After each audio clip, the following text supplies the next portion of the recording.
Chapter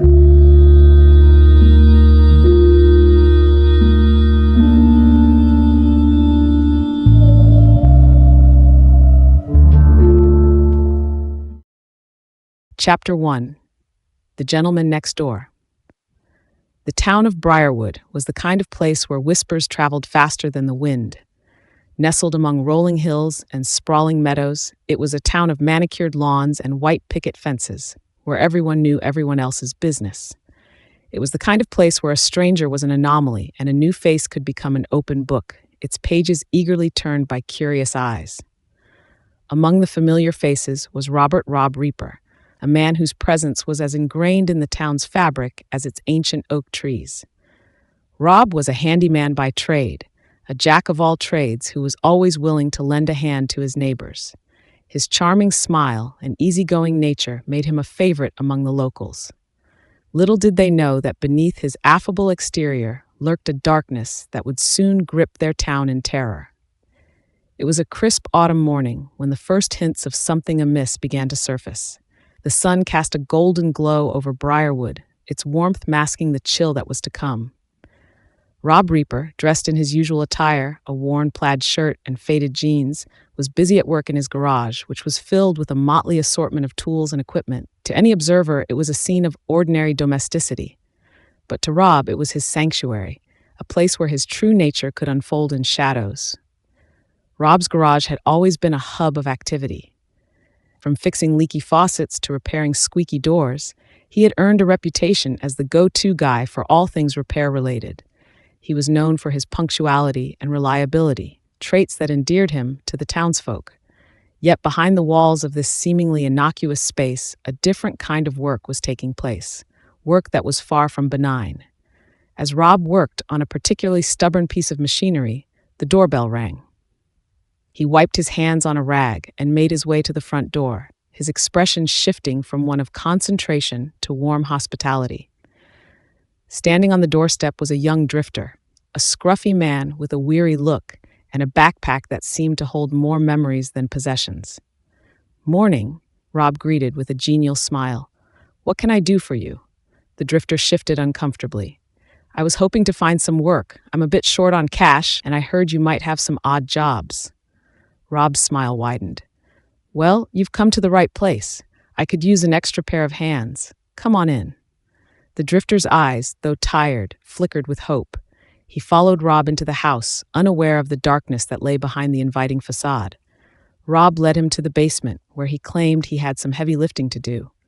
The basement was a cluttered space, filled with old furniture, boxes, and various tools. It had a musty smell, the kind that hinted at neglect, but to the drifter it seemed like just another ordinary setting. As they descended the stairs, Rob's demeanor remained friendly, his chatter light and casual. The drifter, eager to prove himself, followed with a sense of relief. Little did he know that this simple act of seeking work would lead him into a nightmarish ordeal. Once they were in the basement, Rob closed the door behind them. The drifter noticed a large, old freezer in one corner of the room, its surface covered in grime. Rob gestured toward it. "Mind giving me a hand with this?" The drifter nodded, approaching the freezer. Rob watched with a detached interest, his smile fading as the door opened. Inside the freezer, there were several plastic-wrapped bundles. The drifter, curious, peered in, but before he could make sense of what he saw, Rob's hand moved with lightning speed.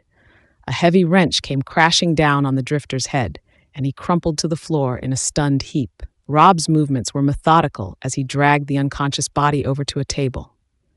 The basement, once just a storage space, was now transformed into a macabre workshop.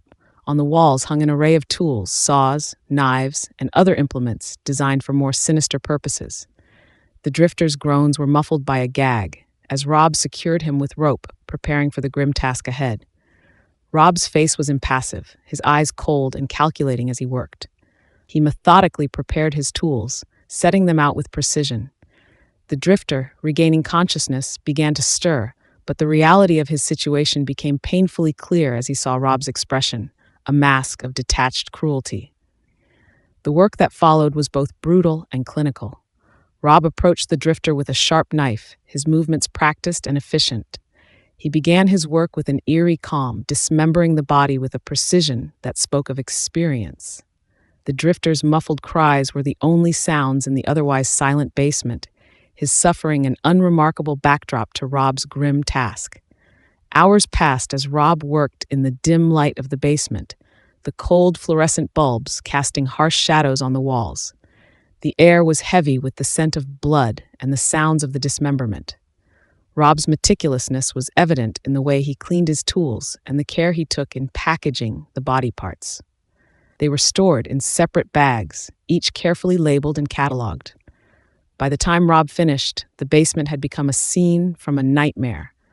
The remnants of the drifter's body were now neatly packed away, and Rob took a moment to survey his work with a cold satisfaction. He cleaned up the space, ensuring that no trace of his grisly task remained. The tools were put away, and the blood was scrubbed from the floor. The next day, Rob went about his routine with his usual charm. He greeted his neighbors with his characteristic smile, his demeanor as friendly and helpful as ever. No one suspected the horrors that had taken place in his basement. The drifter's disappearance went unnoticed for a while, his absence simply chalked up to the transient nature of his lifestyle. Days turned into weeks, and the town's curiosity was piqued by the occasional disappearance. Rob continued his work, always careful to keep his dark side hidden behind a veneer of normalcy. The more he killed, the more proficient he became, perfecting his methods and expanding his collection. The basement remained a place of darkness and death, a hidden chamber where Rob's true nature was laid bare. The town of Briarwood, oblivious to the monster in their midst, continued its quiet existence. The whispers of the missing drifter faded into the background, overshadowed by the tranquility of suburban life. Rob Reaper, with his unassuming smile and helpful demeanor, continued to blend seamlessly into the fabric of the community, his facade unbroken. In the shadows of his basement, however, the true horror of Rob Reaper's existence was waiting to unfold. The town of Briarwood had no idea that the worst was yet to come, and that the facade of normalcy would soon be shattered by the gruesome reality of the Reaper's dark deeds. As the days turned into weeks, the unsettling tranquility of Briarwood seemed to shield the town from any sense of impending doom. Life continued with its ordinary rhythms. Mornings began with the chirping of birds, afternoons with children playing in the park, and evenings with families gathering for dinner. Amidst this semblance of normalcy, the true horror was unfolding behind closed doors. The Reaper household was an epitome of suburban serenity on the surface. The small, charming home sat at the end of Maple Street, its neat garden adorned with marigolds and tulips. The house itself, a quaint structure with white siding and a red front door, seemed to beckon passers-by with an inviting warmth. Rob's meticulous care of the property was evident. The lawn was always freshly mowed, and the garden was impeccably tended. Yet the tranquility of the home was marred by the dark secrets that lay within. In the quiet of the evening, Rob would retreat to his garage, which had now become his sanctuary of sorts, a place where the true nature of his activities was hidden from the prying eyes of the outside world. Here, amidst the mechanical whir of tools and the scent of motor oil, Rob indulged in his gruesome rituals. His garage was organized with a disturbing precision. Each tool had its place, from saws and hammers to more sinister instruments like scalpels and bone saws. The freezer, now a central fixture of Rob's grim workshop, was stocked with the remains of his victims, meticulously labeled and preserved. The once innocuous space had become a macabre storage area, its contents revealing a horrifying truth about the man who appeared so unassuming to his neighbors. Rob's daily routine was carefully constructed to maintain his cover. Mornings were spent making small talk with the local shopkeepers and exchanging pleasantries with his neighbors. He was always ready with a friendly wave or a helpful tip. No one suspected that behind his genial smile and casual demeanor lay a heart as cold as ice. His ability to blend seamlessly into the community was both impressive and chilling. One evening, as Rob was finishing up in his garage, the doorbell rang again. This time, it was a young woman named Emily, a college student who had recently moved into a nearby apartment. She had heard about Rob's reputation for being handy and needed some help with her broken washing machine. Emily, with her youthful energy and optimistic demeanor, was a stark contrast to the grim reality of Rob's activities. Rob greeted her with his characteristic warmth. "Evening, Emily. What seems to be the trouble?" "It's my washing machine," she explained, holding up a small written description of the issue. "It's making this awful noise and stopped spinning altogether." "Ah, I see," Rob said, his smile never faltering. "I'll take a look at it for you. No charge, of course. Just a small favor for a neighbor." Emily's relief was palpable. She had only recently moved to Briarwood and was still finding her footing. Rob's offer of help seemed like a godsend. Little did she know that she was stepping into a nightmare. As Rob worked on the washing machine, Emily chatted about her life, her studies, and her plans for the future. Rob listened with an air of genuine interest, his polite responses masking the darker thoughts that churned beneath his calm exterior. The conversation was light and pleasant, a stark contrast to the horrors that awaited. Once the washing machine was fixed, Rob invited Emily to stay for a cup of coffee. She hesitated but accepted, grateful for his kindness. As they sat in the kitchen, Rob's demeanor was that of a gracious host, his conversation engaging and friendly. Emily felt comfortable, lulled into a sense of security by Rob's affable nature. After coffee, Rob offered to help Emily with a few other tasks around her apartment. She gratefully accepted, seeing it as a chance to repay his kindness. Rob's offer was genuine, but his motives were anything but. Over the next few days, Rob's interactions with Emily became more frequent. He would drop by her apartment to check on minor issues or offer to help with errands. Each visit, while seemingly innocent, was a calculated move. Rob was watching, waiting for the right moment to make his move. It wasn't long before Rob's opportunity arrived. Emily had mentioned in passing that she would be alone for the weekend, as her roommate had gone out of town.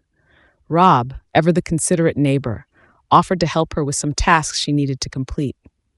Emily, trusting his intentions, welcomed him into her home once again. The weekend was a repeat of the pattern Rob had established. He arrived early in the morning, his demeanor as pleasant as ever. They spent the day working together, and by evening, Rob had subtly guided the conversation toward a more personal realm. Emily, comfortable and relaxed, revealed more about her life, her fears, and her dreams.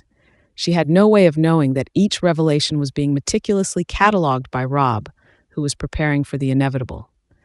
As night fell, Rob suggested they take a break and enjoy a meal together. Emily agreed, and they prepared a simple dinner in her kitchen. The meal was filled with laughter and casual conversation, with Rob playing the part of the charming and attentive guest. The evening wore on, and Emily, feeling a sense of camaraderie with Rob, invited him to stay a bit longer. It was during the final moments of the evening, when the shadows grew long and the apartment was bathed in the soft glow of lamps, that Rob made his move. He had prepared for this moment, carefully planning every detail. As they were finishing up, he subtly maneuvered Emily towards the basement, under the pretense of showing her some tools he had brought over. The basement, once a place of ordinary storage, had been transformed into a new stage for Rob's cruel games. In the basement, Rob's demeanor shifted from friendly to menacing. Emily, sensing something was wrong, tried to retreat, but Rob was quicker. With a swift, practiced motion, he overpowered her. Her cries for help were muffled by the basement's oppressive silence. The tools that had seemed so innocuous now took on a grim significance. Rob's actions were methodical and cold. He had no room for hesitation or remorse. Emily's fate was sealed by the cold precision of his hands. The basement, once a simple storage space, became a chamber of horror. Rob worked quickly, his focus entirely on the task at hand. He had planned every detail of this night, ensuring that nothing would go wrong. Hours later, when Rob emerged from the basement, the transformation was complete. The basement had been meticulously cleaned, and the evidence of his horrific activities was carefully hidden. Rob returned to his usual routine, his smile as charming as ever. To the outside world, nothing had changed. Rob was still the helpful neighbor, the friendly handyman. The town of Briarwood continued its quiet existence, blissfully unaware of the nightmare that lurked just beneath its surface. The disappearance of Emily was met with concern, but it was quickly overshadowed by other daily concerns.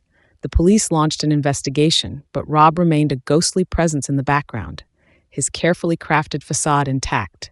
As the days passed, Rob's routine remained unchanged.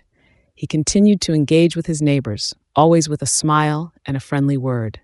His charm was undiminished, his demeanor as untroubled as ever. The basement, however, remained a place of darkness, a hidden chamber where the true nature of Rob Reaper's monstrosity was laid bare. The town of Briarwood, with its quiet streets and friendly faces, was a perfect mask for the true horror that lay within. Rob Reaper's facade of normalcy was unbroken, his sinister activities continuing in the shadows.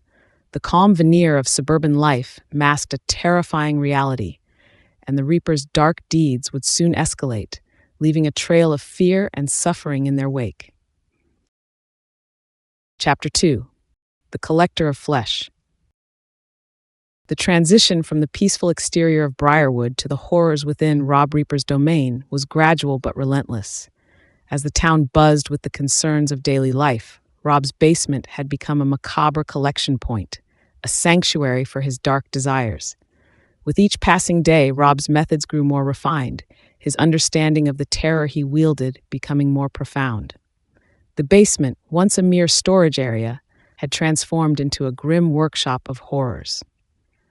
Rob's next victim was a young man named Daniel, a college student who had recently moved to Briarwood in search of a fresh start.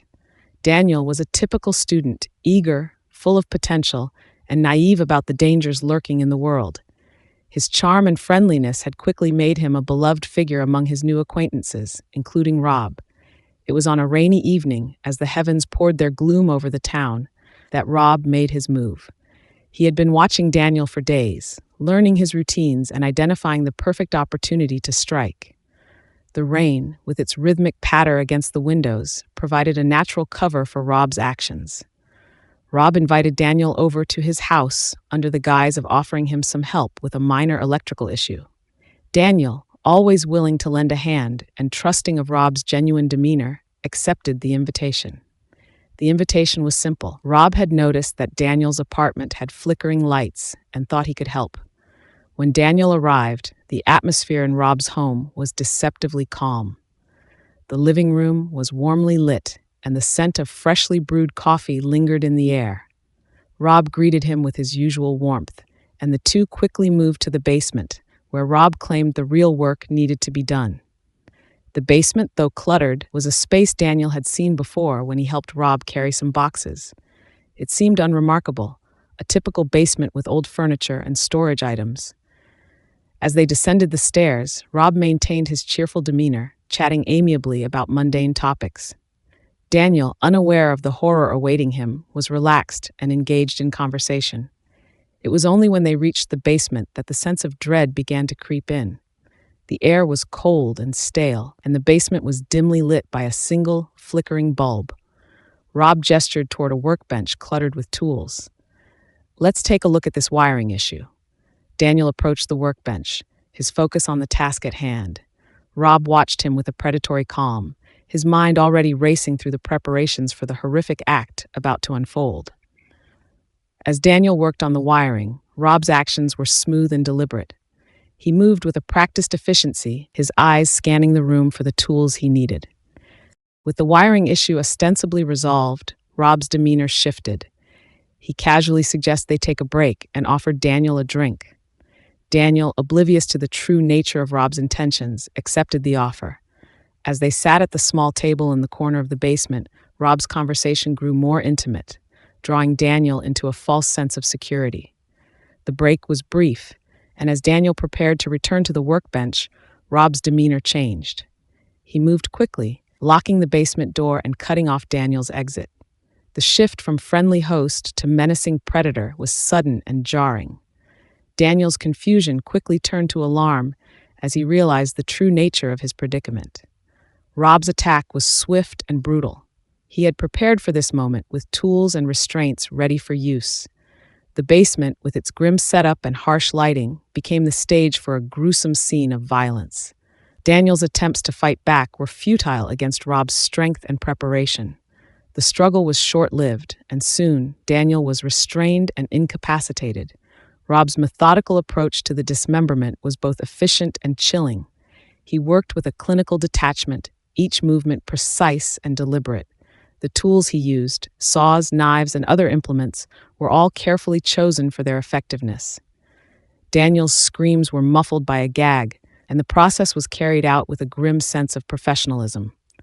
The workbench, once a place of mundane tasks, was now transformed into a scene of horror. Blood stained the concrete floor, and the remnants of Daniel's body were methodically arranged and prepared. Rob's actions were driven by a cold efficiency, his focus solely on the task at hand. Each part of the body was carefully preserved and stored, with labels indicating the contents. As the night wore on, Rob's work was nearly complete. The basement, now cleaned and scrubbed of any traces of blood, was returned to its semblance of normalcy. The tools were meticulously cleaned, and the remnants of Daniel's presence were hidden away. The freezer, a repository of horrors, was stocked with the latest addition to Rob's collection. Rob's demeanor, once marked by a cold precision, now seemed to carry a sense of satisfaction. He surveyed his work with a detached calm, his mind already moving on to the next step in his twisted ritual. The basement, while cleansed of visible evidence, held the weight of the atrocities committed within its walls. As dawn approached, Rob returned to his routine with an air of normalcy. He greeted his neighbors with his usual charm, maintaining the facade of the friendly handyman. The town of Briarwood continued its quiet existence, unaware of the darkness that had taken root within its borders. The disappearance of Daniel was met with concern, but the town's focus quickly shifted to other matters. The police investigation was thorough, but ultimately fruitless. Rob, ever the shadowy figure in the background, continued to elude suspicion. His ability to blend into the community was as effective as ever, and his dark deeds remained hidden beneath a veneer of normalcy. As the weeks passed, the horror of Rob Reaper's actions began to take a psychological toll on him. The basement, once a place of grim efficiency, had become a symbol of his dark obsession. The collection of body parts in the freezer grew, each addition marking a new level of depravity. Rob's methods became more refined, his control over his dark urges more precise. The town of Briarwood, with its quiet streets and friendly faces, remained a perfect mask for the true horror lurking within. Rob's facade of normalcy continued to shield him from suspicion, even as his actions grew more audacious. The town's residents were blissfully unaware of the monster in their midst, their lives continuing in a state of ignorant tranquility. In the hidden recesses of Rob's basement, the true nature of his horror was laid bare. The collection of flesh and the meticulous organization of his grisly trophies spoke to a mind consumed by darkness. The basement, once an ordinary space, had become a chamber of nightmares, a place where the true horror of Rob Reaper's existence was brought to life. As the days turned into months, Rob's actions became more daring, his confidence growing with each successful kill. The town of Briarwood, while oblivious to the terror that lurked beneath its surface, was about to face a new level of horror. Rob Reaper's reign of terror was far from over, and the darkness that had taken root within him would soon cast its shadow over the entire community. Chapter 3. The Devil's Bargain. Briarwood's idyllic veneer masked an increasingly tense atmosphere. The town, though still outwardly peaceful, was haunted by the recent disappearances of its residents. Among the vanished were Daniel and Emily, whose absences were a source of growing unease and whispered speculation. Despite the best efforts of the local police, the investigations had hit dead ends, and the community's concerns were met with reassuring platitudes. However, behind the scenes, the dread was palpable. Rob Reaper continued his daily routine, his facade of normalcy expertly maintained. He greeted his neighbors with the same friendly demeanor, attended local events, and continued to be the go-to handyman for anyone in need. Yet the basement of his home, with its growing collection of horrors, was a stark contrast to the outward calm he projected. Rob's next victim was a young woman named Sarah, a recent graduate who had moved to Briarwood for a fresh start. Sarah was an ambitious and vibrant individual, full of life and hope. Her charm and optimism made her a well-liked member of the community, and she quickly became a familiar face around town. Rob, ever the predator, had been watching her closely, waiting for the perfect opportunity to strike. One evening, as the autumn leaves rustled in the breeze, Rob invited Sarah over for a casual dinner. He had learned that Sarah was fond of home-cooked meals and had recently mentioned that she missed the comforts of family dinners. Rob's invitation seemed genuine and thoughtful. Sarah, seeing it as an opportunity to build connections in her new town, gladly accepted. The evening began pleasantly. Rob's home was warm and inviting, the aroma of a home-cooked meal wafting through the air.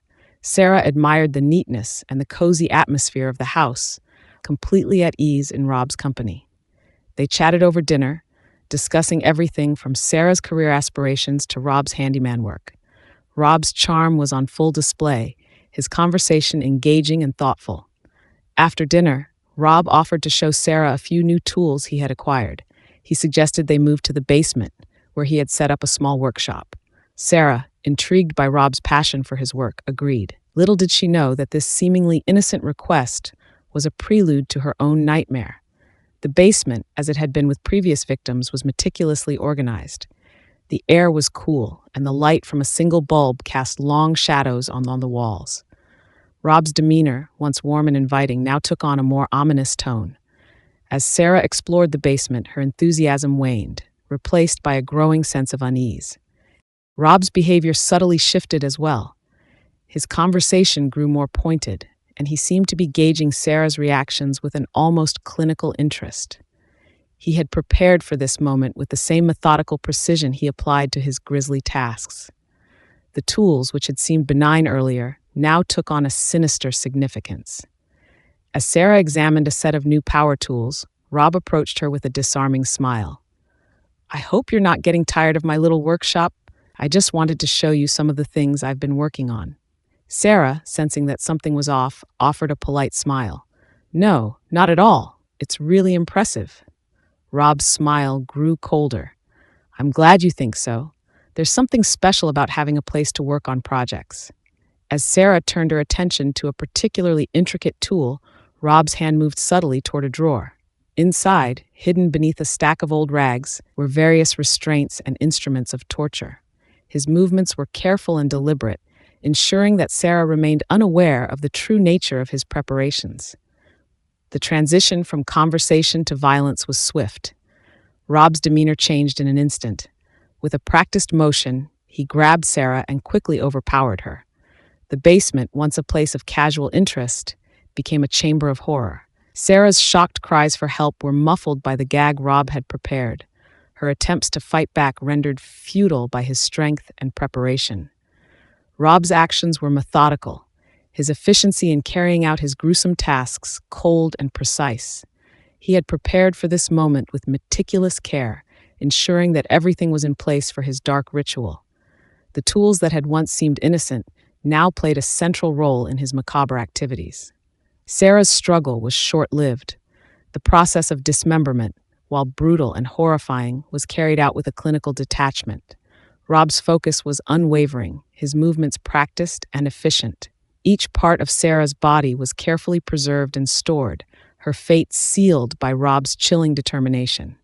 As the night wore on, Rob's work was completed with grim satisfaction.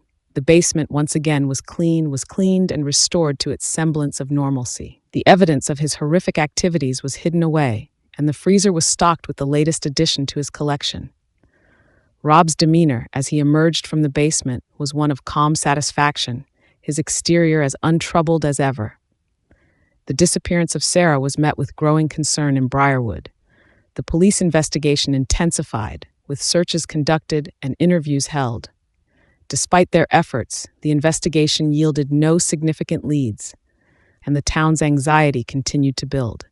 Rob, ever the shadowy figure, maintained his role as a helpful neighbor, his dark deeds hidden beneath a facade of normalcy. Rob's growing collection of trophies in the basement was a testament to his increasing audacity. The sheer volume of body parts and the meticulous organization of his collection spoke to a mind consumed by darkness. Each new addition marked a new level of depravity, and Rob's confidence grew with each successful kill. The tension in Briarwood was palpable. The town's residents, though outwardly maintaining their routines, were increasingly anxious about the recent disappearances. The atmosphere of fear and unease was a stark contrast to the calm facade Rob presented. His ability to blend into the community was both impressive and chilling. As Rob continued his daily routine, his interactions with the townspeople became increasingly strained. The growing unease among the residents was reflected in their interactions with him. Though he continued to be helpful and charming, the underlying tension was impossible to ignore. Rob's dark secret, hidden behind his genial exterior, was a source of growing dread. In the shadows of his basement, Rob's obsession with his grisly collection grew. The carefully preserved body parts stored in the freezer became a morbid trophy of his dark desires. The basement, once a space of mundane tasks, had become a chamber of nightmares. Each new addition to his collection was meticulously cataloged and preserved, a testament to Rob's increasing depravity. As the days turned into weeks, the town of Briarwood remained oblivious to the true nature of the horror lurking within its borders. Rob Reaper's ability to maintain his facade of normalcy was both remarkable and horrifying. The town's residents continued to live their lives, unaware of the darkness that had taken root in their midst. The disappearance of Sarah and the growing list of missing persons created a sense of foreboding in Briarwood. The town's unease was palpable, but the true nature of the terror remained hidden beneath the surface. Rob's dark deeds continued in the shadows, his facade of normalcy concealing the true extent of his horrors. As the town grappled with its growing sense of dread, Rob's methods became more refined. His ability to evade suspicion and maintain his facade was a testament to his growing confidence. The basement, with its grim collection of trophies, was a symbol of Rob's dark obsession. The horror of his existence remained hidden, even as the town of Briarwood faced an increasing sense of unease. In the hidden recesses of Rob's basement, the true nature of his darkness was laid bare. The collection of body parts and the meticulously organized trophies spoke to a mind consumed by depravity. The basement, once a simple storage space, had become a chamber of nightmares, a place where Rob Reaper's true nature was brought to life. The tension in Briarwood was growing, and the town's residents were becoming increasingly aware of the sense of dread that permeated their lives. The disappearance of Sarah and the other missing persons had created a palpable sense of fear. Yet the true source of this fear remained hidden, concealed beneath Rob Reaper's facade of normalcy. As Rob continued his reign of terror, the town of Briarwood remained oblivious to the true horror lurking within its borders. The darkness that had taken root in Rob's soul was reflected in his increasingly audacious actions. The basement, with its grim collection of trophies, was a symbol of his dark obsession, and the horror of his existence was far from over. Chapter 4. Shadows of the Past. The days following Sarah's disappearance were marked by increasing unrest in Briarwood. The once quiet town was now abuzz with rumors and anxiety. People spoke in hushed tones about the string of missing persons, their conversations tinged with fear and suspicion. The local police, while working diligently, found themselves hampered by the lack of concrete leads. The community's growing anxiety was palpable, and the search for the missing seemed to drag on with no end in sight. Meanwhile, Rob Reaper continued to go about his daily life with a chilling calm. His demeanor remained untroubled, his interactions with the townspeople as friendly and unassuming as ever. The facade of normalcy he maintained was impeccable, concealing the true nature of his activities. The basement, with its growing collection of macabre trophies, was a stark contrast to the outward calm of his life. Rob's ability to blend seamlessly into the community was both impressive and unsettling. He was known for his willingness to help others, his charming demeanor, and his skill as a handyman. Yet beneath this veneer of normalcy lay a dark obsession. The basement had become a grim repository of his twisted desires, each new addition marking a further descent into depravity. As the investigation into the missing persons continued, the tension in Briarwood reached a fever pitch. People were on edge, and the once friendly interactions between neighbors were now tinged with suspicion. The police had organized community meetings, urging residents to remain vigilant and report any unusual activity. Yet despite their efforts, the investigation seemed to stall, with no significant leads emerging. One evening, as Rob was preparing for another night in his basement, a knock at the door interrupted his routine. He opened the door to find a young woman standing on his doorstep. She was holding a flyer with a photograph of Sarah, her face framed by a hopeful smile. The flyer was part of a community effort to raise awareness about the missing persons. "Good evening," the woman said, her voice trembling slightly. "I'm Laura from the local community center. We're organizing a search party for Sarah and the other missing persons. I was wondering if you'd like to help." Rob's smile was warm and genuine. "Good evening, Laura. I'd be happy to help. I know how important it is to find those who are missing." Laura's relief was evident. "Thank you. We're meeting at the community center tomorrow morning. Any help you can offer would be greatly appreciated." Rob assured her he would be there, and as she left, he closed the door with a sense of satisfaction. His involvement in the search effort was a calculated move, a way to maintain his facade and continue his dark activities with minimal suspicion. The following morning, Rob arrived at the community center, his demeanor as friendly and helpful as ever.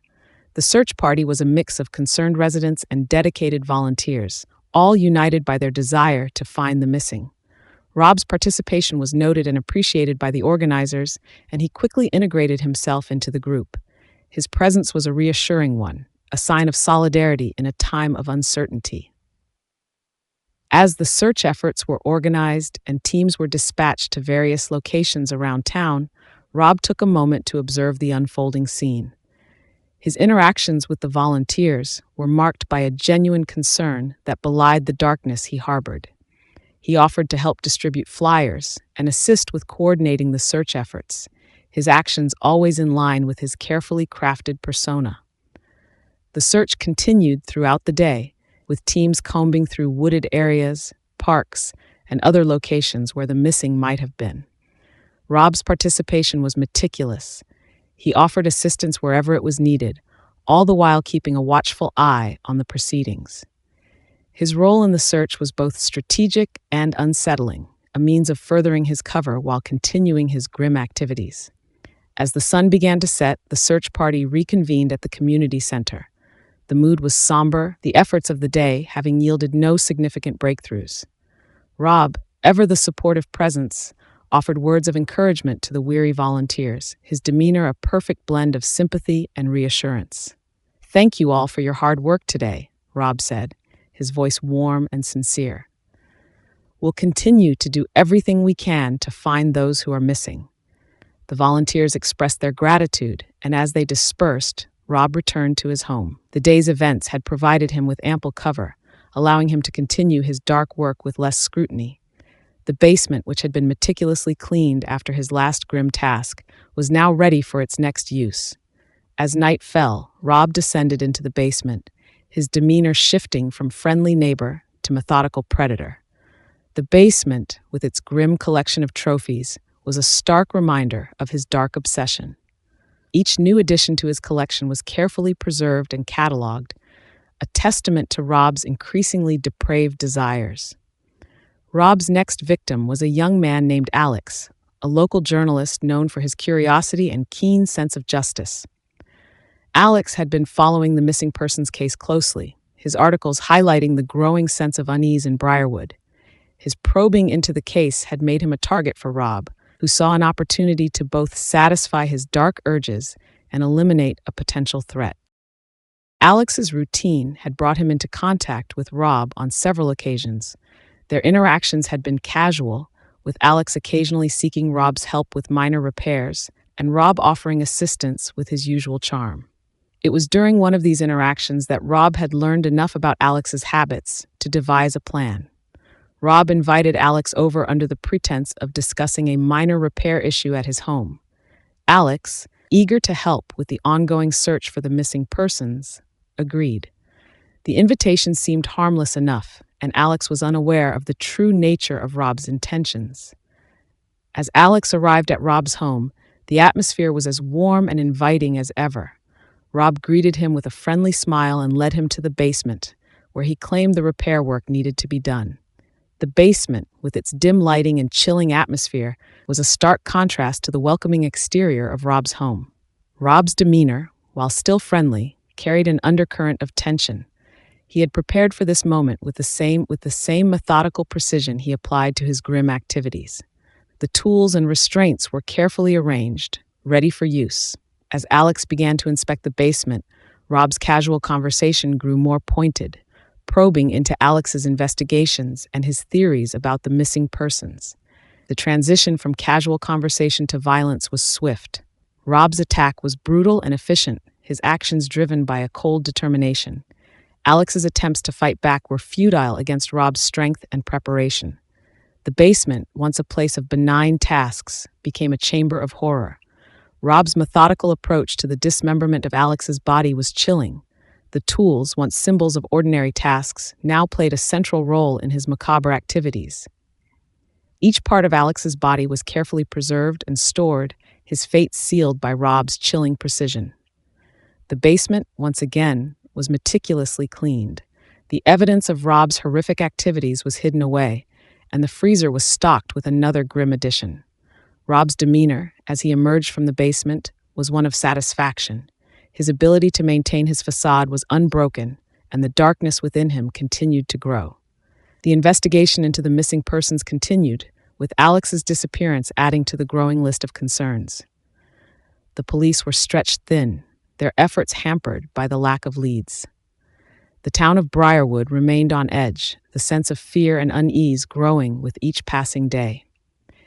Rob's participation in the search efforts had been a calculated move, a way to further his cover and deflect suspicion. His interactions with the townspeople were marked by a chilling normalcy, his friendly demeanor hiding the true nature of his activities. The basement, with its grim collection of trophies, was a testament to Rob's dark obsession. As the town grappled with the growing sense of dread, Rob's confidence grew. His ability to evade suspicion and maintain his facade was a testament to his growing audacity. The basement, with its collection of macabre trophies, was a symbol of Rob's dark desires. The tension in Briarwood continued to build. The town's residents were increasingly aware of the sense of unease that permeated their lives. The disappearance of Alex and the other missing persons had created a palpable sense of fear. Yet the true source of this fear remained hidden, concealed beneath Rob Reaper's facade of normalcy. In the hidden recesses of Rob's basement, the true nature of his darkness was laid bare. The collection of body parts and the meticulously organized trophies spoke to a mind consumed by depravity. The basement, once a simple storage space, had become a chamber of nightmares, a place where Rob Reaper's true nature was brought to life. As Rob continued his reign of terror, the town of Briarwood remained oblivious to the true horror lurking within its borders. The darkness that had taken root in Rob's soul was reflected in his increasingly audacious actions. The basement, with its grim collection of trophies, was a symbol of his dark obsession, and the horror of his existence was far from over. Chapter 5. The Mask of Sanity. The town of Briarwood, though steeped in its own turmoil, continued to function as if nothing were amiss. The police maintained their diligent search for the missing individuals, and the residents, despite their underlying fears, tried to carry on with their daily lives. The sense of unease was ever present, but few could pinpoint its exact source.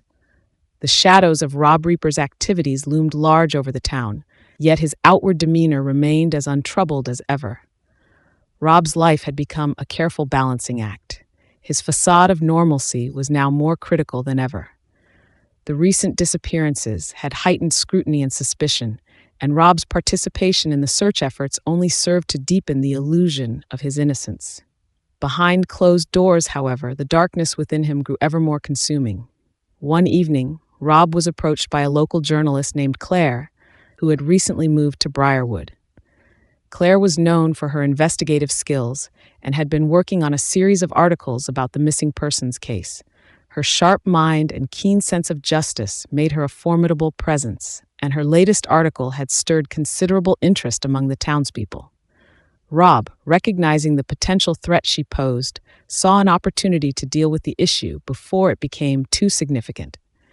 Claire's visit was unexpected.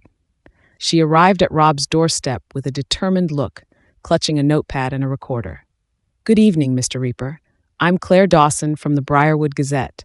I was hoping to ask you a few questions about the recent disappearances and your involvement in the search efforts." Rob's smile was warm and welcoming. "Good evening, Miss Dawson. I'm glad you're taking an interest in the case. I'd be happy to help with any information I can provide." Claire's professionalism was evident as she began her questions. She asked about Rob's involvement in the search efforts, his observations about the town, and his interactions with the missing individuals. Rob answered each question with practiced ease, his responses carefully crafted to convey sincerity while deflecting any suspicion. As the interview progressed, Rob's charm and composure were apparent. His answers were thoughtful and reassuring, and he skillfully navigated the conversation to avoid any potentially incriminating details. Yet beneath the surface, he was calculating and precise, aware of the potential threat Claire represented. Claire's investigative instincts were sharp. Despite Rob's smooth responses, she sensed that there was more beneath the surface. She made a mental note of his demeanor, his carefully chosen words, and the subtle inconsistencies in his answers. As she wrapped up the interview, she thanked Rob for his time and assured him that she would be in touch if she had any further questions. Rob watched Claire leave with a sense of unease. Her probing questions and perceptive nature made her a dangerous adversary. He knew that he needed to act swiftly to neutralize the threat she posed. The basement, with its grim collection of trophies, was a reminder of the stakes involved. Later that night, Rob reviewed the recordings from his interview with Claire. He replayed her questions and his responses, analyzing every detail. Her keen observations and the questions she asked confirmed his fears. Claire was not just a journalist, she was a potential threat to his carefully constructed facade. Rob's plan was to deal with Claire before her investigation gained too much traction. He began to devise a strategy, considering how best to lure her into his trap. Her recent article had garnered attention and stirred public concern, and Rob knew that her continued investigation could jeopardize his dark activities. The following days were a blur of activity. Rob continued to maintain his facade of normalcy, his interactions with the townspeople as friendly and unassuming as ever. He volunteered at community events, offered assistance to neighbors, and participated in the search efforts with unwavering commitment. His outward demeanor was designed to reinforce his image as a pillar of the community, a man dedicated to helping others in a time of crisis. Claire, undeterred by Rob's seemingly benign nature, continued her investigation. She followed leads, interviewed witnesses, and wrote articles that kept the missing persons case in the public eye. Her persistence and dedication were evident, and her work garnered both support and scrutiny from the townspeople. One evening, as Claire was leaving her office, she received a call from Rob. His voice was as friendly and reassuring as ever. "Hello, Miss Dawson. I hope I'm not interrupting. I've been thinking about our recent conversation, and I realized there might be something useful I can share with you. Could we meet again tomorrow?" Claire, intrigued by the offer, agreed to meet Rob at his home. She was eager to hear what additional information he might have, and she saw this as an opportunity to further her investigation. Little did she know that this meeting would be a carefully orchestrated trap. The following day, Claire arrived at Rob's home, her curiosity piqued by his offer. Rob greeted her with his usual warmth and invited her into the basement, where he had set up a small area for their discussion. The basement, though dimly lit, appeared to be an ordinary workshop, with tools and materials neatly arranged. As Claire took her seat, Rob began to speak, his tone casual and conversational. "I've been thinking about the case and realized there's something that might be of interest to you. I've been keeping an eye on the areas where the missing persons were last seen, and I've noticed a few patterns that might be relevant." Claire listened intently, her notepad at the ready. Rob's insights, though seemingly helpful, were laced with subtle hints designed to mislead and confuse. He carefully constructed his narrative, weaving in details that would divert Claire's attention from the true nature of his activities. As the conversation continued, Rob's demeanor remained friendly and engaging. He maintained a facade of helpfulness, all the while preparing for the moment when he would reveal his true intentions. His calm and composed exterior was a stark contrast to the darkness that simmered beneath. The transition from conversation to violence was swift and brutal. Rob, with chilling precision, overpowered Claire, rendering her unable to resist. The basement, once a space for casual discussion, became a chamber of horror. Claire's attempts to fight back were futile, her pleas for help muffled by the gag Rob had prepared. The methodical nature of Rob's actions was both disturbing and efficient. The tools that had once seemed benign now played a central role in his macabre activities. Claire's fate was sealed by Rob's dark obsession, her body carefully dismembered and preserved in the same cold, calculated manner as his previous victims. As the night wore on, Rob cleaned the basement with practiced ease. The evidence of his horrific activities was hidden away, and the freezer was stocked with yet another grim addition. Rob's demeanor, as he emerged from the basement, was one of satisfaction. His facade of normalcy remained intact, his ability to blend into the community unbroken. The disappearance of Claire, like the others before her, added to the growing sense of dread in Briarwood. The town's residents, though increasingly anxious, remained unaware of the true source of their fear. The investigation continued, but with each new disappearance, the sense of hopelessness grew. Rob's ability to maintain his cover was remarkable. His interactions with the townspeople remained friendly and supportive, his participation in community events a testament to his seemingly unblemished character. The darkness within him, hidden beneath a veneer of normalcy, continued to grow. As the town grappled with the increasing number of missing persons, Rob's confidence grew. His ability to evade suspicion and maintain his facade was a testament to his growing audacity. The basement, with its grim collection of trophies, was a symbol of his dark desires. The tension in Briarwood continued to build. The town's residents were increasingly aware of the sense of unease that permeated their lives. The disappearance of Claire and the other missing persons created a palpable sense of fear, but the true source of this fear remained hidden. In the shadows of Rob's basement, the true nature of his darkness was laid bare. The collection of body parts and the meticulously organized trophies spoke to a mind consumed by depravity.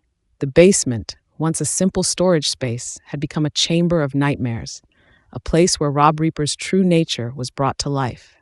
As Rob continued his reign of terror, the town of Briarwood remained oblivious to the true horror lurking within its borders. The darkness that had taken root in Rob's soul was reflected in his increasingly audacious actions.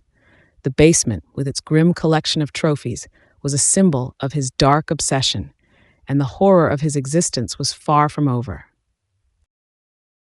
Chapter 6. The Web of Fear.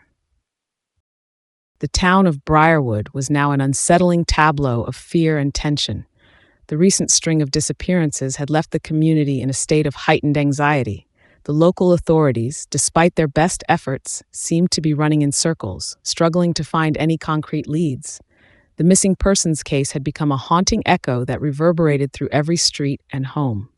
Rob Reaper's calm demeanor was a stark contrast to the growing sense of dread. His interactions with the townspeople continued to be marked by a disarming charm. He was often seen participating in community activities, helping with searches, and offering a sympathetic ear.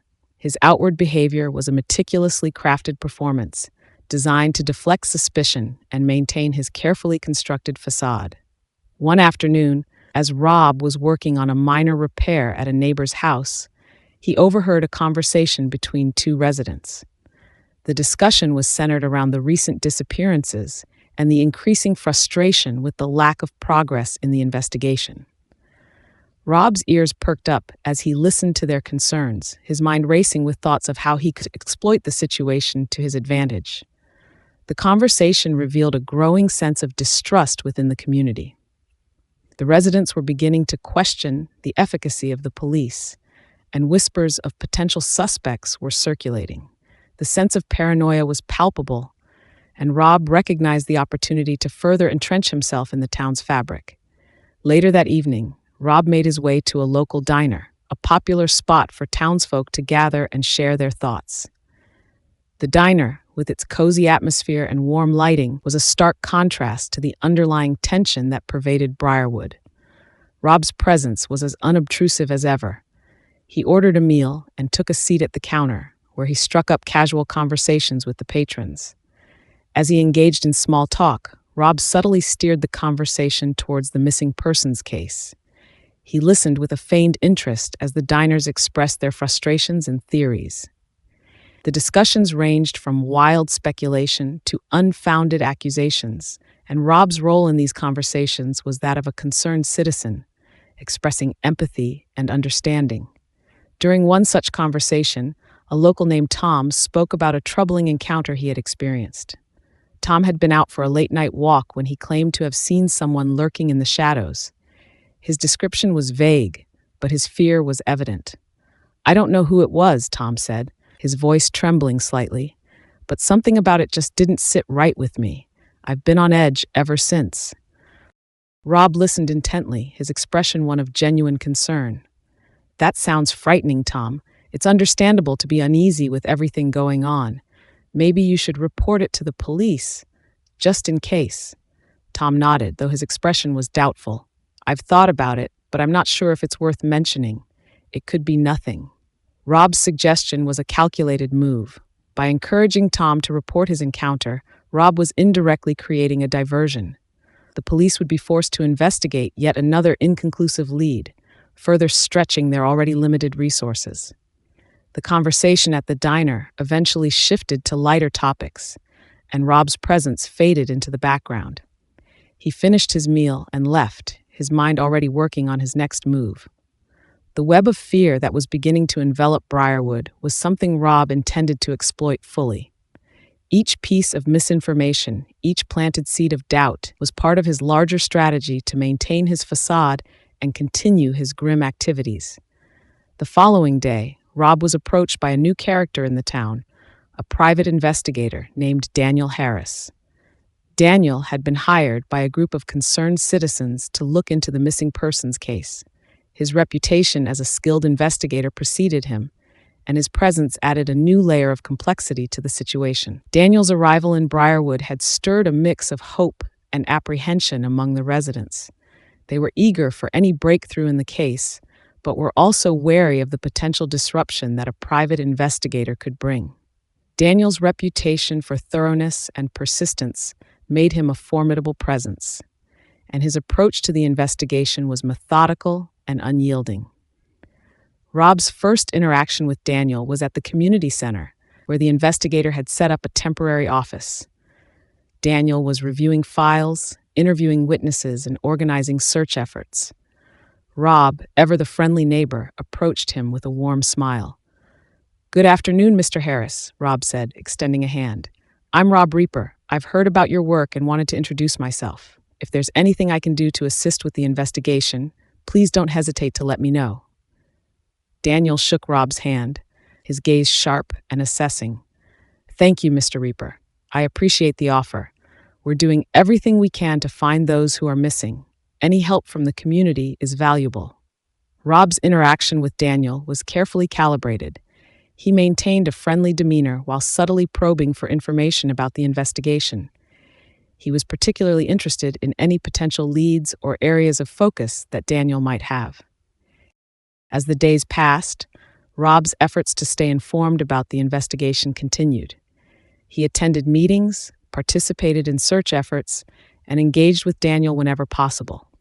His outward behavior was consistent with his role as a concerned and supportive member of the community. However, beneath the surface, Rob's actions were becoming increasingly calculated. He had already devised a plan to deal with Daniel. The investigator's presence was a threat to his carefully constructed facade, and Rob was determined to neutralize it.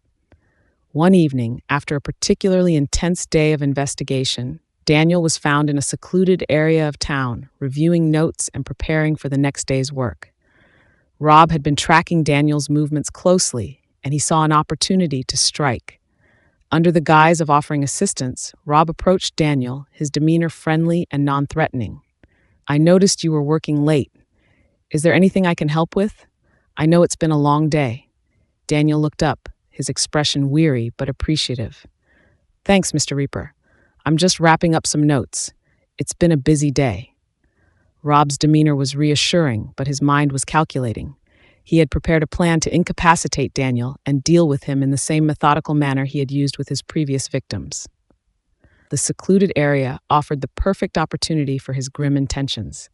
As Rob engaged Daniel in conversation, he subtly manipulated the interaction to create a sense of trust. His calm and friendly demeanor was a facade that concealed the darkness within. The conversation was designed to lull Daniel into a false sense of security, making him more vulnerable to Rob's attack. When the moment was right, Rob struck swiftly and decisively. Daniel's attempts to resist were met with Rob's brutal efficiency. The struggle was intense, but Rob's preparation and strength ensured that he maintained control. Daniel's fate was sealed as Rob's grim work began in earnest. The following day, the discovery of Daniel Harris's body was a shock to the community. The private investigator's disappearance was met with widespread concern and disbelief.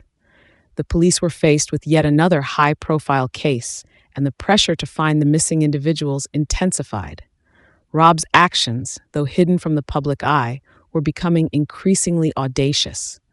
The basement, with its growing collection of trophies, was a testament to his dark obsession. Each new addition was a reflection of Rob's escalating depravity. As the investigation into Daniel's disappearance unfolded, the sense of fear in Briarwood reached new heights. The townspeople were on edge, their sense of security shattered by the latest tragedy. Rob's ability to maintain his cover was a testament to his growing confidence and audacity.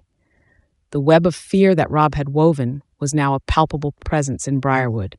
The town's residents were increasingly distrustful, their interactions tinged with suspicion and anxiety. The true source of their fear remained hidden, concealed beneath Rob Reaper's carefully maintained facade. Rob's reign of terror continued, his activities becoming more brazen and calculated. The basement, with its grim collection of trophies, was a symbol of his dark desires. The horror of his existence was far from over, and the town of Briarwood remained oblivious to the true nature of the darkness that lurked within its borders. As Rob continued to evade suspicion and maintain his facade, the town's fear and anxiety grew. The missing persons case remained unsolved, and the true source of the town's terror remained hidden in the shadows.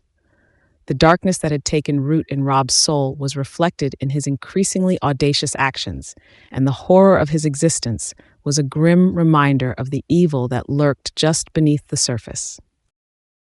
Chapter 7. Fractures in the Facade. The town of Briarwood was in turmoil. The disappearance of Daniel Harris had sent shockwaves through the community, intensifying the already pervasive fear. The police were under immense pressure, and their efforts to locate the missing investigator seemed increasingly futile. Each new day brought fresh anguish to the townspeople, their sense of security eroding with every passing hour. Amid this chaos, Rob Reaper continued his duplicitous charade. His outward demeanor remained impeccable. His interactions were marked by empathy. His involvement in the community seemed genuine, and his participation in the search efforts was unwavering. Yet, beneath this veneer of normalcy, Rob's actions grew increasingly brazen. The basement, now a grim collection of trophies and macabre evidence, was a testament to Rob's escalating depravity. Each new addition to his collection was meticulously catalogued, his methods growing more elaborate and disturbing. Rob's dark obsession had become an integral part of his life, and his ability to maintain his facade was a testament to his cunning. One evening, as Rob was attending a town meeting, he overheard a conversation that piqued his interest. A group of residents were discussing the recent disappearances, their fears and frustrations evident. The conversation turned to the possibility of a new suspect, a shadowy figure who had been seen in the vicinity of some of the missing persons. The mention of a potential suspect was intriguing to Rob. The idea of another individual being implicated in the disappearances presented both a threat and an opportunity. If the town's focus shifted to another suspect, It could divert attention away from him and allow him to continue his activities with greater freedom. Rob's role at the meeting was that of a concerned citizen, offering his support and suggestions. He spoke with a calm and measured tone, expressing his frustration with the lack of progress and urging the community to remain vigilant. His words were carefully chosen to reinforce his image as a dedicated member of the town, while subtly steering the conversation away from any incriminating details. The new suspect, a reclusive figure named Vincent Carter, became a focal point of the investigation. Vincent was a local man known for his solitary lifestyle and mysterious behavior. He had been seen in the vicinity of some of the missing persons, and his erratic behavior had drawn the attention of both the police and the townspeople. As the investigation into Vincent Carter intensified, Rob took a keen interest in the developments. He monitored the situation closely, using the distraction to further his own agenda. The focus on Vincent provided Rob with a convenient cover, allowing him to continue his grim activities without drawing undue suspicion. Rob's interactions with Vincent were marked by a disarming charm. He approached Vincent under the guise of offering support and assistance. "I've heard about the recent investigations and wanted to check in," Rob said, his tone friendly and non-threatening. "If there's anything you need or if you'd like to talk, I'm here to help." Vincent, though initially wary, eventually agreed to speak with Rob. Their conversations were filled with a superficial camaraderie, but beneath the surface, Rob was probing for information. He was interested in Vincent's background, his movements, and any potential leads that could be used to further manipulate the situation. As Rob and Vincent continued their interactions, the tension in Briarwood grew. The town's residents were divided in their opinions about Vincent, with some believing in his innocence and others convinced of his guilt. The divide created an atmosphere of mistrust and paranoia, further exacerbating the already tense environment.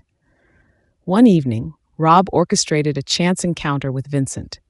He had arranged for them to meet in a secluded area, away from the prying eyes of the community.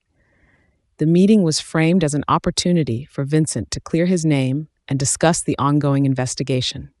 As Rob and Vincent spoke, the conversation took a dark turn. Rob's demeanor remained friendly, but his words were carefully designed to provoke a reaction. He subtly accused Vincent of being involved in the disappearances, feeding into the town's suspicions and creating additional pressure on the reclusive figure. Vincent's response was a mixture of frustration and desperation. "I didn't do anything," he said, his voice trembling. "I'm just trying to live my life. This is driving me crazy." Rob's manipulation was effective. The pressure and paranoia surrounding Vincent intensified, leading to an increase in scrutiny and suspicion. Vincent's reclusive lifestyle and the mounting evidence against him made him a convenient scapegoat for the town's fears. As the investigation into Vincent continued, Rob's own activities became more calculated. He used the distraction created by Vincent's case to continue his grim work. The basement, with its growing collection of trophies, was a reflection of Rob's escalating depravity. One night, Rob was approached by a young woman named Emily, who had recently moved to Briarwood. Emily was a student at the local college and had taken an interest in the missing persons case. Her curiosity and determination made her a potential threat to Rob's carefully constructed facade. Emily's initial interactions with Rob were marked by a sense of friendliness and curiosity. She asked questions about the case, expressed concern for the missing individuals, and sought Rob's perspective on the investigation. Rob, ever the skilled manipulator, engaged with her in a seemingly supportive manner. As Emily continued her investigation, Rob became increasingly aware of the potential threat she posed. Her persistence and inquisitiveness were traits that could unravel his carefully maintained facade. Rob decided that Emily's investigation needed to be curtailed before it gained too much traction.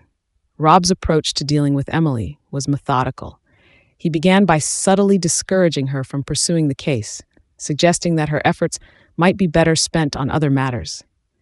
"You should be careful," Rob said during one of their conversations. "This case is consuming a lot of resources, and there's a chance you might end up in over your head." Emily, however, was undeterred. Her determination to uncover the truth only grew stronger, and she continued her investigation with renewed vigor. Rob's growing frustration with her persistence led him to devise a plan to neutralize the threat she represented. One evening, Rob arranged a meeting with Emily under the pretense of providing her with valuable information. He chose a secluded location for their meeting, knowing that it would provide the perfect opportunity for his grim intentions. The location was a remote part of town, away from the eyes and ears of the community. As Emily arrived at the designated meeting spot, she was greeted by Rob's friendly demeanor. "I'm glad you could make it," Rob said, his tone warm and reassuring. "I have some information that might be useful for your investigation." The conversation began innocuously enough, with Rob providing Emily with a mix of accurate and misleading information. His goal was to create a sense of trust and confidence, making it easier for him to execute his plan. The secluded location provided the cover Rob needed to carry out his grim intentions. As the meeting progressed, Rob's demeanor shifted subtly. The friendly facade he had maintained began to crack, revealing the darkness that lurked beneath. The conversation took a sinister turn, and Rob's true intentions became evident. The struggle was brief but intense. Emily's attempts to fight back were met with Rob's brutal efficiency. His methodical approach ensured that she was incapacitated quickly and decisively. The basement, with its grim collection of trophies, became yet another stage for Rob's dark obsession. As Rob cleaned up after his latest grim work, he reflected on the growing sense of paranoia and fear that had come to define Briarwood. The town's residents were increasingly distrustful, their interactions marked by suspicion and anxiety. The true source of their fear remained hidden, concealed beneath Rob's carefully maintained facade. The investigation into the missing persons continued, with the focus remaining on Vincent Carter and other potential suspects. The pressure on the police and the growing tension within the community created an atmosphere of dread that seemed to engulf the entire town. Rob's ability to maintain his cover was a testament to his growing confidence and audacity. His interactions with the townspeople were marked by a disarming charm, his participation in community activities designed to reinforce his image as a concerned and supportive member of the community. The basement, with its grim collection of trophies, was a reflection of Rob's dark desires. Each new addition to his collection was meticulously catalogued, a testament to his escalating depravity. The horror of his existence was a grim reminder of the evil that lurked just beneath the surface.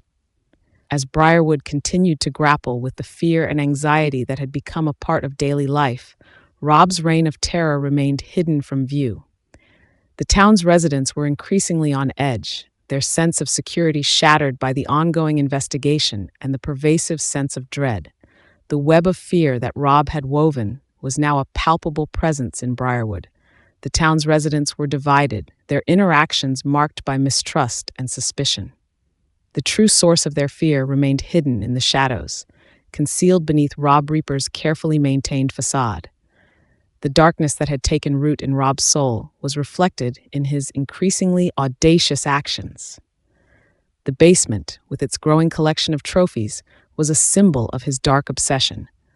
The horror of his existence was far from over, and the town of Briarwood remained oblivious to the true nature of the terror that lurked within its borders. Chapter 8. The Echoes of Darkness. The fear that gripped Briarwood had reached a fever pitch. With the town still reeling from the mysterious disappearances and the relentless search for answers, the atmosphere was thick with tension. The residents' growing paranoia was fueled by a mix of media coverage, rumors, and the relentless pressure from both the police and the private investigator, Daniel Harris, who had disappeared under suspicious circumstances. Rob Reaper, meanwhile, had seamlessly integrated himself into the fabric of the town, his role as the concerned neighbor and civic volunteer, making him a trusted figure despite the undercurrent of horror he harbored. His facade remained unshaken, his every move calculated to deflect suspicion and maintain his dark agenda. One crisp autumn morning, the local newspaper headline read, "Community grieves as search for missing continues. No new leads." The somber news did little to alleviate the growing sense of dread among the townspeople. The police were stretched thin, and the residents' sense of helplessness was palpable. Rob, always attuned to the shifting dynamics of the town, recognized an opportunity to further manipulate the situation. At the local coffee shop, we heard a conversation between two young men, Mark and Tom, who were discussing the latest developments in the case. Their voices were filled with a mix of frustration and hopelessness. "I don't know how much longer we can keep this up," Mark said, stirring his coffee with agitation. "It feels like we're just spinning our wheels." Tom nodded in agreement. "The police are doing what they can, but it's like we're running in circles. We need a breakthrough or something to give us a lead." Rob's ears perked up at their words. The town's desperation presented an opportunity for him to insert himself further into the community's collective psyche. He approached their table with a friendly smile, his demeanor as warm as ever. "Mind if I join you?" Rob asked, his tone casual. "I couldn't help but overhear your conversation. It's a tough situation for everyone." Mark and Tom looked up, their expressions a mix of surprise and relief. "Sure, have a seat," Mark said, gesturing to the empty chair. "We could use some more perspectives on this." As Rob sat down, he engaged them in a conversation that seemed to offer a glimmer of hope. He shared his thoughts on how the community could come together to make a difference, subtly shifting the focus from frustration to actionable steps. His suggestions were framed in a way that made him appear as a proactive and supportive citizen, while in reality, he was carefully steering the conversation to serve his own interests. "I've been thinking," Rob said, leaning in conspiratorially, "maybe we should organize a more coordinated search effort, something that gets everyone involved and keeps the pressure on the authorities." Mark and Tom listened intently, their skepticism momentarily eclipsed by Rob's enthusiasm. "That sounds like a good idea," Tom said. "We've got to do something to keep the momentum going." Rob's plan was working. By positioning himself as a catalyst for community action, he reinforced his image as a benevolent figure while using the opportunity to further manipulate the situation. He promised to help organize the search efforts, which only served to deepen his involvement in the community's response to the crisis. As Rob continued to play his role, his basement became an increasingly disturbing reflection of his descent into madness. The trophies he had amassed were arranged with a chilling precision, each one a testament to the darkness that had taken root within him. The basement, now a macabre shrine, was a place where Rob's obsession with his own perverse desires was given full expression. One evening, Rob was visited by a local reporter named Jessica Blake. Jessica was a journalist known for her investigative work and had been following the missing persons case closely. Her visit was prompted by a desire to speak with Rob about his involvement in the community and his perspective on the ongoing investigation. Rob welcomed Jessica into his home with his usual charm, offering her coffee and engaging in a seemingly friendly conversation. Jessica's questions were probing, aimed at understanding how the community was coping with the crisis and what individuals like Rob were doing to help. "Thank you for taking the time to speak with me," Jessica said as she set up her recording equipment. "I'm interested in hearing your thoughts on the investigation and the impact it's having on the community." Rob's responses were carefully crafted to portray him as both concerned and proactive. He spoke of the community's resilience, the need for solidarity, and the importance of staying hopeful despite the ongoing challenges. His words were designed to reinforce his image as a supportive and dedicated member of the town, while subtly diverting attention from his own nefarious activities. As Jessica continued her interview, she began to notice inconsistencies in Rob's responses. There was an unsettling calmness in his demeanor, an almost detached quality that she found odd given the gravity of the situation. Despite her growing unease, she remained professional, focusing on gathering information for her article. Rob's ability to maintain his facade was increasingly impressive. He had perfected the art of deception, his every move designed to reinforce his role as the town's benefactor while concealing the true nature of his activities. The basement, with its growing collection of grim trophies, was a stark reminder of the darkness that lay beneath his carefully constructed exterior. One night, as Rob was preparing for another of his grim tasks, he received an unexpected visit from a former colleague named Karen. Karen was a forensic psychologist who had worked with Rob in the past and had recently moved to Briarwood. Her visit was prompted by her curiosity about the missing persons case and her desire to reconnect with Rob. "Rob, it's been a while," Karen said as she entered his home. "I heard about the case and thought I'd stop by to catch up. I've been following the news and wanted to see how you're doing." Rob greeted Karen with his usual warmth, though her visit was a complication he hadn't anticipated. Her background and expertise made her a potential threat to his carefully maintained facade. He had to navigate their interactions carefully, ensuring that his true nature remained hidden. Karen's presence provided Rob with an additional challenge. Her professional insights and keen observations could potentially uncover inconsistencies in his story. As they caught up on old times, Rob remained vigilant, carefully crafting his responses to avoid arousing any suspicion. Despite his best efforts, Karen's visit was a reminder of the growing risks associated with his actions. The more he interacted with others, the greater the chance that his carefully constructed facade could be penetrated. Rob's ability to maintain his cover depended on his continued mastery of deception and manipulation. In the days that followed, Rob's interactions with the community continued to be marked by a facade of concern and support. His efforts to manipulate the investigation and deflect suspicion were ongoing, and his basement remained a chilling testament to his dark obsession. The town's atmosphere of fear and paranoia grew more intense with each passing day. The ongoing investigation, coupled with the growing number of missing persons, created an environment of constant tension. Rob's ability to exploit this fear and maintain his facade was becoming increasingly crucial. One evening, Rob attended a community meeting where the focus was on organizing a new search effort. The meeting was marked by a sense of urgency and desperation as the residents continued to grapple with the ongoing crisis. Rob's participation in the meeting was a strategic move. He used the opportunity to reinforce his role as a dedicated and supportive member of the community, while subtly influencing the direction of the search efforts. His suggestions were framed as practical and beneficial, further solidifying his image as a proactive citizen. As the meeting concluded, Rob's mind was already working on his next steps. The search efforts provided a convenient cover for his continued activities, and the growing sense of fear and suspicion within the town offered him additional opportunities to manipulate the situation to his advantage.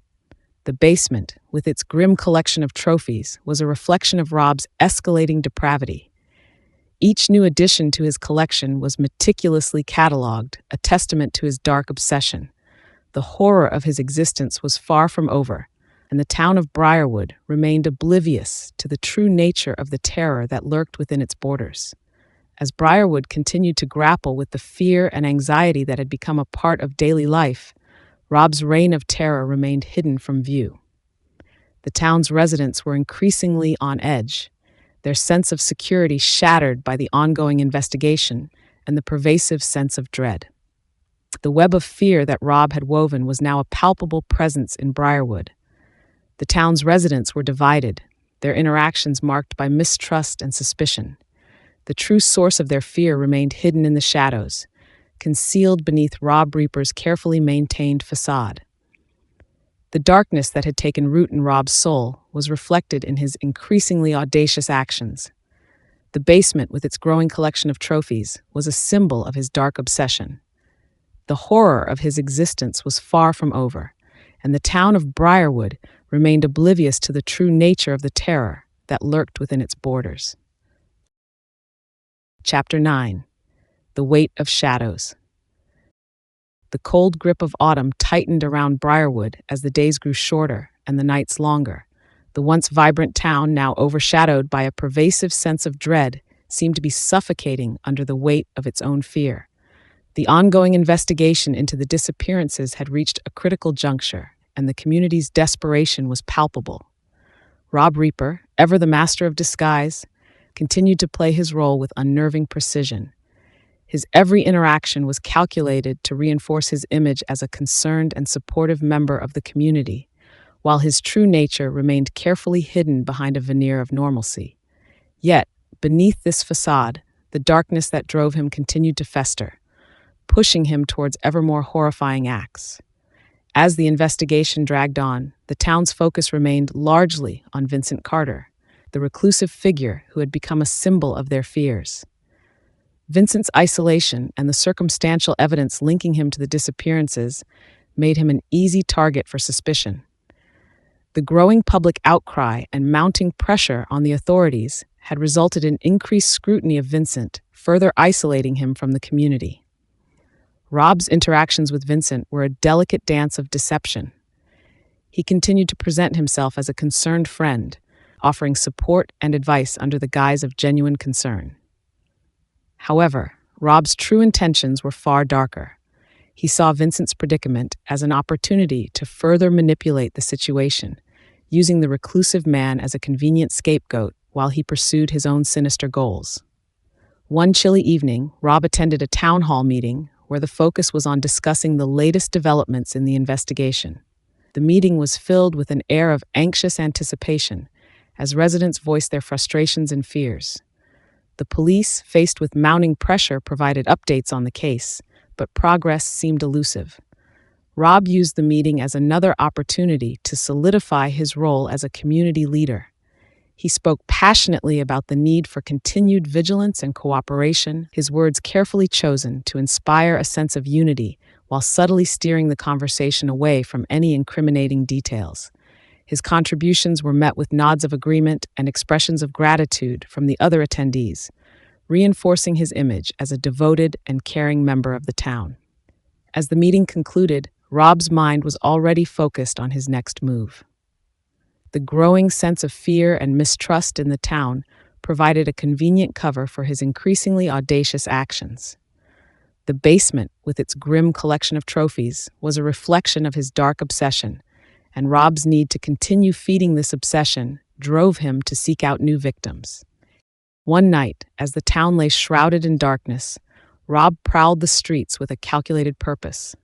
His eyes scanned the shadows, searching for individuals who might provide the next addition to his macabre collection.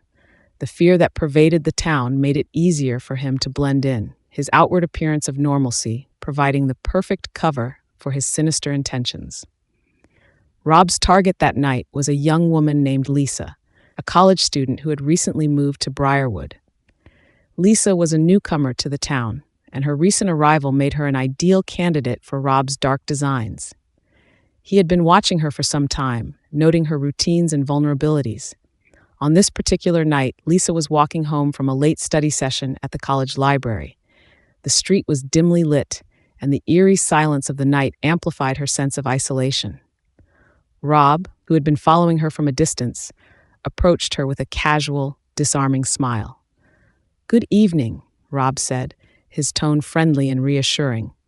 "I couldn't help but notice that you seem to be walking alone. Are you heading home?" Lisa looked up, startled by the sudden appearance of a stranger. She hesitated for a moment before nodding. "Yes, I'm just heading back to my apartment." Rob offered to walk with her, his demeanor carefully calculated to appear protective. "I'd be happy to keep you company. It's not safe to be out here alone, especially with everything that's been happening." Lisa, though initially wary, accepted his offer. The town's atmosphere of fear had made her cautious, but Rob's friendly demeanor provided a sense of reassurance. As they walked together, Rob engaged her in casual conversation, his words carefully chosen to build trust and create a sense of familiarity. The journey to Lisa's apartment was marked by Rob's calculated charm. He spoke of the town's current troubles, expressing sympathy for the residents and discussing the steps being taken to address the crisis. His friendly demeanor was a stark contrast to the dark intentions that lay beneath. When they arrived at Lisa's apartment complex, Rob's demeanor shifted subtly. He had carefully planned this moment, knowing that the secluded location provided the perfect opportunity for his grim intentions. As they reached the entrance to her building, Rob's smile took on a more sinister edge. "It's been nice talking with you," Rob said, his voice taking on a tone of finality. "I hope you're safe and well. If you ever need anything, don't hesitate to reach out." Lisa thanked him, and began to enter her building, unaware of the danger that lurked behind Rob's seemingly benign facade. As she turned to wave goodbye, Rob's expression hardened, his dark intentions coming to the forefront. In a swift and brutal motion, Rob incapacitated Lisa, dragging her into the shadows where his horrific plans were set in motion. The encounter was a chilling reminder of the darkness that had taken root within him. The basement, with its growing collection of trophies, became yet another stage for his grim obsession. As the days passed, the town's sense of dread continued to intensify. The search for Lisa and other missing individuals remained ongoing, but the lack of progress only served to heighten the community's fear. The focus on Vincent Carter and other potential suspects provided Rob with additional opportunities to manipulate the situation, further cementing his role as a master of deception. Rob's interactions with the community remained marked by a facade of concern and support. He continued to participate in search efforts and community meetings, his every move calculated to reinforce his image as a dedicated and caring citizen. Yet beneath this carefully maintained facade, the darkness of his true nature continued to fester. One evening, Rob attended a gathering at the local park where a candlelight vigil was being held in honor of the missing persons. The event was a somber reminder of the town's collective grief and desperation, and the atmosphere was filled with a sense of unity and shared sorrow. Rob's participation in the vigil was another opportunity to solidify his role as a supportive member of the community. He mingled with the attendees, offering words of comfort and expressing his condolences for the families affected by the disappearances. His demeanor was one of empathy and compassion, a stark contrast to the horror that lay beneath. As the vigil came to a close, Rob's thoughts were already focused on his next grim task. The basement, with its grim collection of trophies, was a reflection of his dark obsession, and his need to continue feeding this obsession drove him to seek out new victims. One night, Rob targeted a young man named Jake, a local resident who had recently become involved in the search efforts. Jake's dedication to the cause made him a potential threat to Rob's carefully maintained facade, and Rob's actions were driven by a need to eliminate any potential risks. Jake's routine involved late-night study sessions at the local library, and Rob had been monitoring his movements for some time. On this particular night, Rob approached Jake as he was leaving the library, his friendly demeanor belying the darkness that lay beneath. "Hey there," Rob said with a casual smile. "I saw you at the vigil earlier. You're really making a difference with all your efforts." Jake, though initially surprised by the encounter, was receptive to Rob's friendly demeanor. "Thanks," he said, rubbing his eyes. "It's been a long day. I'm just trying to do what I can." Rob offered to walk with Jake, his demeanor carefully calculated to appear supportive. As they walked together, Rob engaged Jake in conversation, subtly steering the discussion towards the ongoing investigation and the challenges faced by those involved in the search efforts. The journey to Jake's apartment was marked by Rob's calculated charm. He spoke of the town's current troubles, expressing sympathy for the residents and discussing the steps being taken to address the crisis. His friendly demeanor was a stark contrast to the dark intentions that lay beneath. As they arrived at Jake's apartment complex, Rob's demeanor shifted subtly.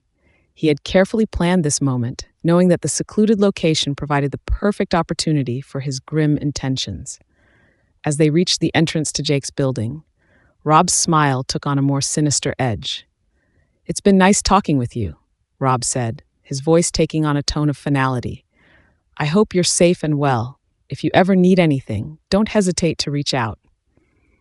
Jake thanked him and began to enter his building, unaware of the danger that lurked behind Rob's seemingly benign facade. As he turned to wave goodbye, Rob's expression hardened, his dark intentions coming to the forefront. The encounter was swift and brutal. Rob's actions were a chilling reminder of the darkness that had taken root within him. The basement, with its growing collection of trophies, became yet another stage for his grim obsession. Each new addition to his collection was meticulously catalogued, a testament to his dark desires. The town of Briarwood continued to grapple with its pervasive sense of fear and dread. The ongoing investigation, coupled with the growing number of missing persons, created an environment of constant tension. Rob's ability to exploit this fear and maintain his facade was becoming increasingly crucial. One evening, as the town's residents gathered for a community meeting, Rob once again took his place among them. The meeting was filled with a sense of urgency, as the police provided updates on the investigation and discussed potential leads. The focus remained on Vincent Carter and other suspects, with little progress being made. Rob's participation in the meeting was a strategic move. He used the opportunity to reinforce his role as a supportive member of the community while subtly influencing the direction of the investigation. His suggestions were framed as practical and beneficial, further solidifying his image as a proactive citizen. As the meeting concluded, Rob's mind was already working on his next steps. The fear and mistrust that pervaded the town provided him with additional opportunities to manipulate the situation. The basement, with its grim collection of trophies, was a chilling reminder of the darkness that lay beneath his carefully constructed exterior. The horror of Rob's existence was far from over. The town of Briarwood remained oblivious to the true nature of the terror that lurked within its borders. The web of fear that Rob had woven continued to tighten, his every move designed to exploit the town's vulnerabilities and maintain his dark facade. The darkness that had taken root within Rob was reflected in his increasingly audacious actions. The basement, with its growing collection of trophies, was a symbol of his dark obsession. The true source of the town's fear remained hidden in the shadows, concealed beneath Rob's carefully maintained facade. As Briarwood continued to grapple with its pervasive sense of dread, the horror of Rob's existence remained a dark secret, concealed beneath the surface of a seemingly normal life. The town's residents were divided, their interactions marked by mistrust and suspicion. The true nature of the terror that lurked within their midst remained a chilling reminder of the darkness that had taken root in their community. Chapter 10: The Fractured Facade. The town of Briarwood was becoming increasingly fractured, its once tight-knit community now a mosaic of fear, suspicion, and fragmented relationships. The ongoing investigation into the disappearances had taken a toll on the residents, leaving them in a constant state of anxiety and distrust. Rob Reaper, amidst all this chaos, continued to exploit the town's fears, his true nature remaining shrouded in the guise of a concerned and supportive citizen. The basement, Rob's private chamber of horrors, had become a more elaborate and disturbing reflection of his dark obsession. Each new addition to his collection was meticulously arranged, a testament to his growing depravity. The space was filled with grotesque trophies, each one a chilling reminder of the terror he had inflicted. The horror of his existence was becoming more pronounced, with the basement serving as a grim museum of his perversions. As the days passed, the search for the missing individuals continued with little progress. The focus remained on Vincent Carter, the reclusive man who had become a symbol of the town's fears. The mounting pressure on the authorities and the growing public outcry only served to heighten the sense of paranoia and mistrust. Rob's role in manipulating the investigation had become more pronounced, his ability to maintain his facade proving increasingly crucial. One afternoon, Rob received an unexpected visitor at his home. It was Emily Parker, a local journalist who had recently started covering the missing persons case. Emily was known for her tenacity and determination, and her arrival was a reminder of the growing scrutiny surrounding the investigation. "Mr. Reaper," Emily said as she entered his home, her tone professional yet inquisitive. "I'm working on a piece about the community's response to the disappearances. I'd like to ask you a few questions about your involvement and perspective on the situation." Rob greeted her with his usual warmth, offering her a seat and a cup of coffee. "Of course, Emily. I'm happy to help in any way I can. It's a difficult time for all of us, and I appreciate your interest in covering the story." As Emily began her interview, she asked probing questions about Rob's role in the community and his thoughts on the investigation. Rob's responses were carefully crafted to portray him as a concerned and proactive member of the town. He spoke of the need for unity and resilience, his words designed to reinforce his image as a dedicated citizen. Emily, however, was not easily swayed. Her instincts told her that there was more to the story than met the eye. She listened attentively to Rob's responses, noting the inconsistencies and oddities in his demeanor. Despite his outward charm, she sensed an undercurrent of something more sinister. "Mr. Reaper," Emily said, her tone taking on a more serious edge. "There have been rumors and speculation about various individuals in town being involved in the disappearances. What are your thoughts on these theories?" Rob's expression remained composed, though his mind raced as he formulated his response. "I think it's important to focus on the facts and not get caught up in speculation. The authorities are doing their best to investigate the case, and we should support their efforts rather than spreading unsubstantiated rumors." Emily nodded, though she was not entirely convinced by Rob's response. "Thank you for your perspective. I'll be sure to include your comments in my article." As Emily left his home, Rob's thoughts were already on his next steps. The growing scrutiny and investigation presented a potential threat to his carefully maintained facade. He had to remain vigilant, ensuring that his true nature remained hidden while continuing to manipulate the situation to his advantage. Later that evening, Rob attended a community meeting where the focus was on discussing potential leads and strategies for the ongoing search efforts.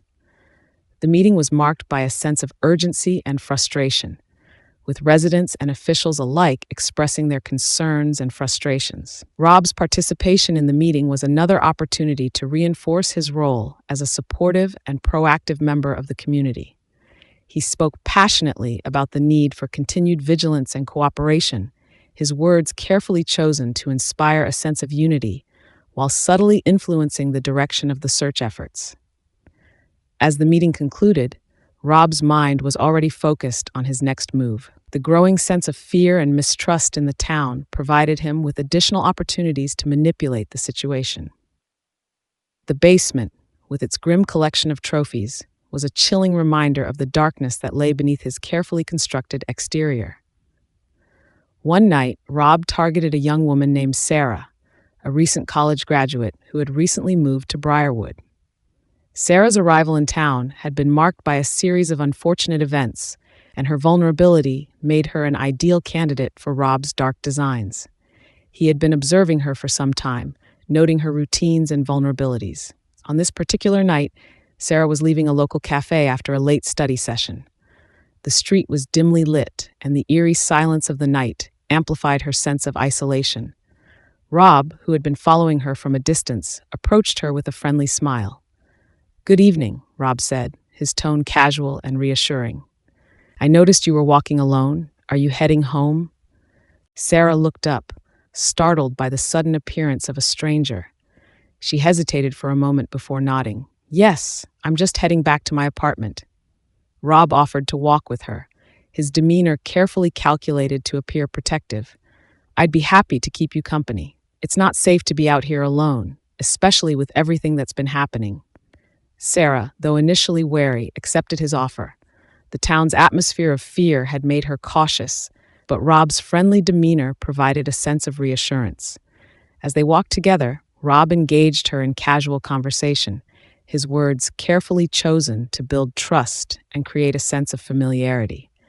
The journey to Sarah's apartment was marked by Rob's calculated charm. He spoke of the town's current troubles, expressing sympathy for the residents and discussing the steps being taken to address the crisis. His friendly demeanor was a stark contrast to the dark intentions that lay beneath. When they arrived at Sarah's apartment complex, Rob's demeanor shifted subtly. He had carefully planned this moment, knowing that the secluded location provided the perfect opportunity for his grim intentions. As they reached the entrance to her building, Rob's smile took on a more sinister edge.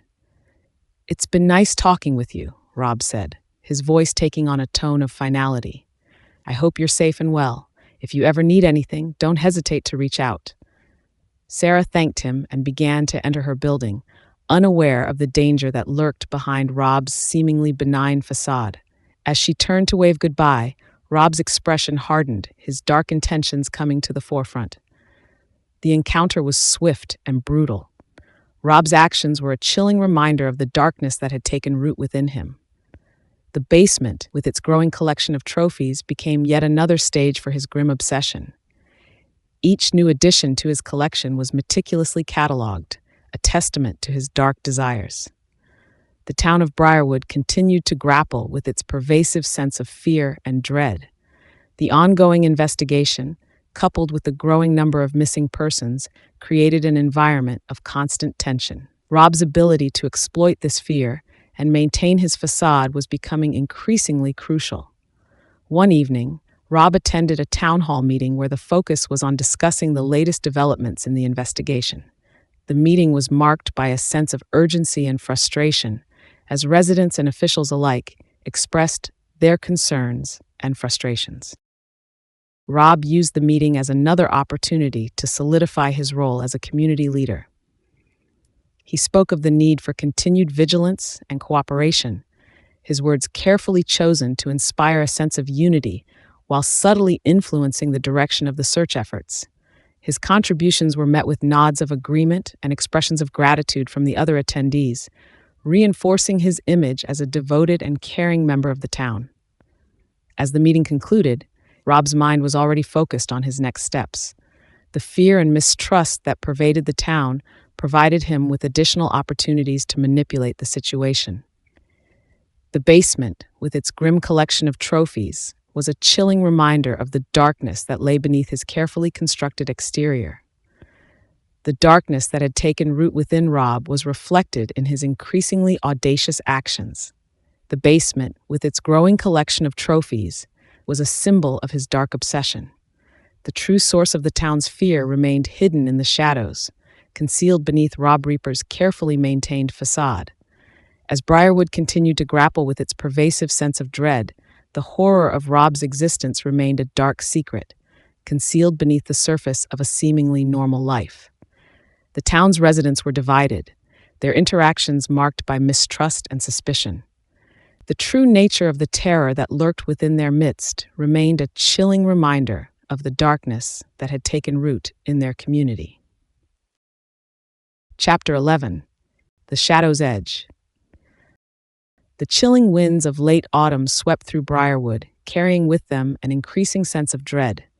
The town was now a mere shadow of its former self, its residents haunted by fear and paranoia. The police force, beleaguered by the seemingly endless string of disappearances and the mounting pressure from the public, struggled to find leads. Amidst this chaos, Rob Reaper continued to thrive, his true nature carefully concealed beneath a mask of normalcy. Rob's private sanctuary, the basement of his home, had become a more elaborate and grotesque testament to his dark obsession. Each new addition to his collection of trophies was meticulously arranged, each piece a chilling reminder of his heinous acts. The space was a macabre museum of terror, reflecting the growing depravity of its creator. Despite the escalating crisis, Rob maintained his facade of concern and support for the community. He continued to participate in public events, offer assistance in the search efforts, and project an image of unwavering dedication. The growing scrutiny and investigation had only served to sharpen his ability to manipulate and deceive. Every interaction was a calculated move, designed to reinforce his cover while allowing him to continue his grim activities in secret. One evening, as Rob attended a local fundraiser aimed at supporting the families of the missing individuals, he found himself faced with a new challenge. The event was a large gathering filled with the town's prominent figures and concerned residents. The atmosphere was one of somber solidarity, but beneath the surface, tension was palpable. Rob mingled with the attendees, his demeanor carefully crafted to project empathy and support. He spoke with various individuals, offering words of comfort and reassurance. His interactions were a carefully orchestrated performance, each conversation designed to reinforce his image as a compassionate and concerned member of the community. During the fundraiser, Rob's attention was drawn to a young woman named Claire, who had recently moved to Briarwood and was known for her involvement in local charity work. Claire was an active participant in the community, and her presence at the fundraiser was a testament to her dedication. To Rob, Claire represented a new opportunity for his dark designs. As the evening progressed, Rob approached Claire with his usual friendly demeanor. Claire, it's good to see you here tonight. Your support means a lot to the families affected by these terrible events. Claire smiled warmly, her eyes reflecting the sincerity of her words. Thank you, Mr. Reaper. It's important that we come together as a community during times like these. We need to show that we care.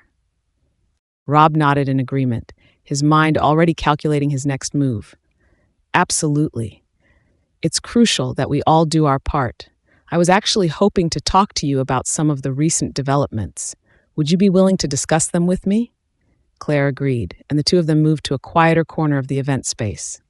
Rob's conversation with Claire was designed to build a rapport and create a sense of trust. He spoke of his own concerns and frustrations with the investigation, subtly steering the conversation towards the possibility of new leads and strategies. As they talked, Rob's mind was already focused on his grim intentions. Claire's involvement in the community made her an ideal target, and he was determined to exploit this opportunity.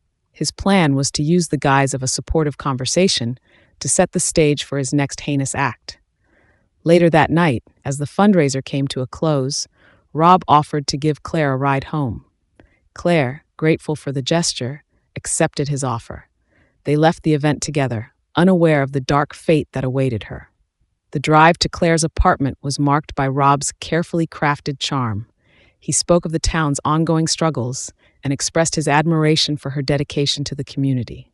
Claire, though slightly tired from the evening's events, remained engaged in the conversation, her trust in Rob growing with each passing moment. When they arrived at Claire's apartment complex, Rob's demeanor shifted subtly. He had carefully planned this moment, knowing that the secluded location provided the perfect opportunity for his grim intentions. As they reached the entrance to her building, Rob's smile took on a more sinister edge. "It's been a pleasure talking with you tonight," Rob said, his voice taking on a tone of finality. "I hope you get some rest. If you need anything, don't hesitate to reach out." Claire thanked him and began to enter her building, her guard down after an evening of pleasant conversation. As she turned to wave goodbye, Rob's expression hardened, his dark intentions coming to the forefront. In a swift and brutal motion, Rob incapacitated Claire, dragging her into the shadows where his horrific plans were set in motion. The encounter was a chilling reminder of the darkness that had taken root within him. The basement, with its growing collection of trophies, became yet another stage for his grim obsession. As the town of Briarwood continued to grapple with its pervasive sense of fear and dread, the investigation into the disappearances remained ongoing with little progress. The focus on Vincent Carter and other potential suspects provided Rob with additional opportunities to manipulate the situation. His ability to maintain his facade while pursuing his dark desires was a testament to his cunning and depravity. One night, Rob attended a local gathering where the focus was on discussing potential strategies for the ongoing search efforts. The event was filled with concerned residents and officials, all eager for any new information or leads. The atmosphere was one of tense anticipation, with everyone hoping for a breakthrough in the case. Rob's participation in the gathering was another opportunity to reinforce his role as a supportive and proactive member of the community. He spoke of the need for continued vigilance and cooperation, his words carefully chosen to inspire a sense of unity while subtly influencing the direction of the search efforts.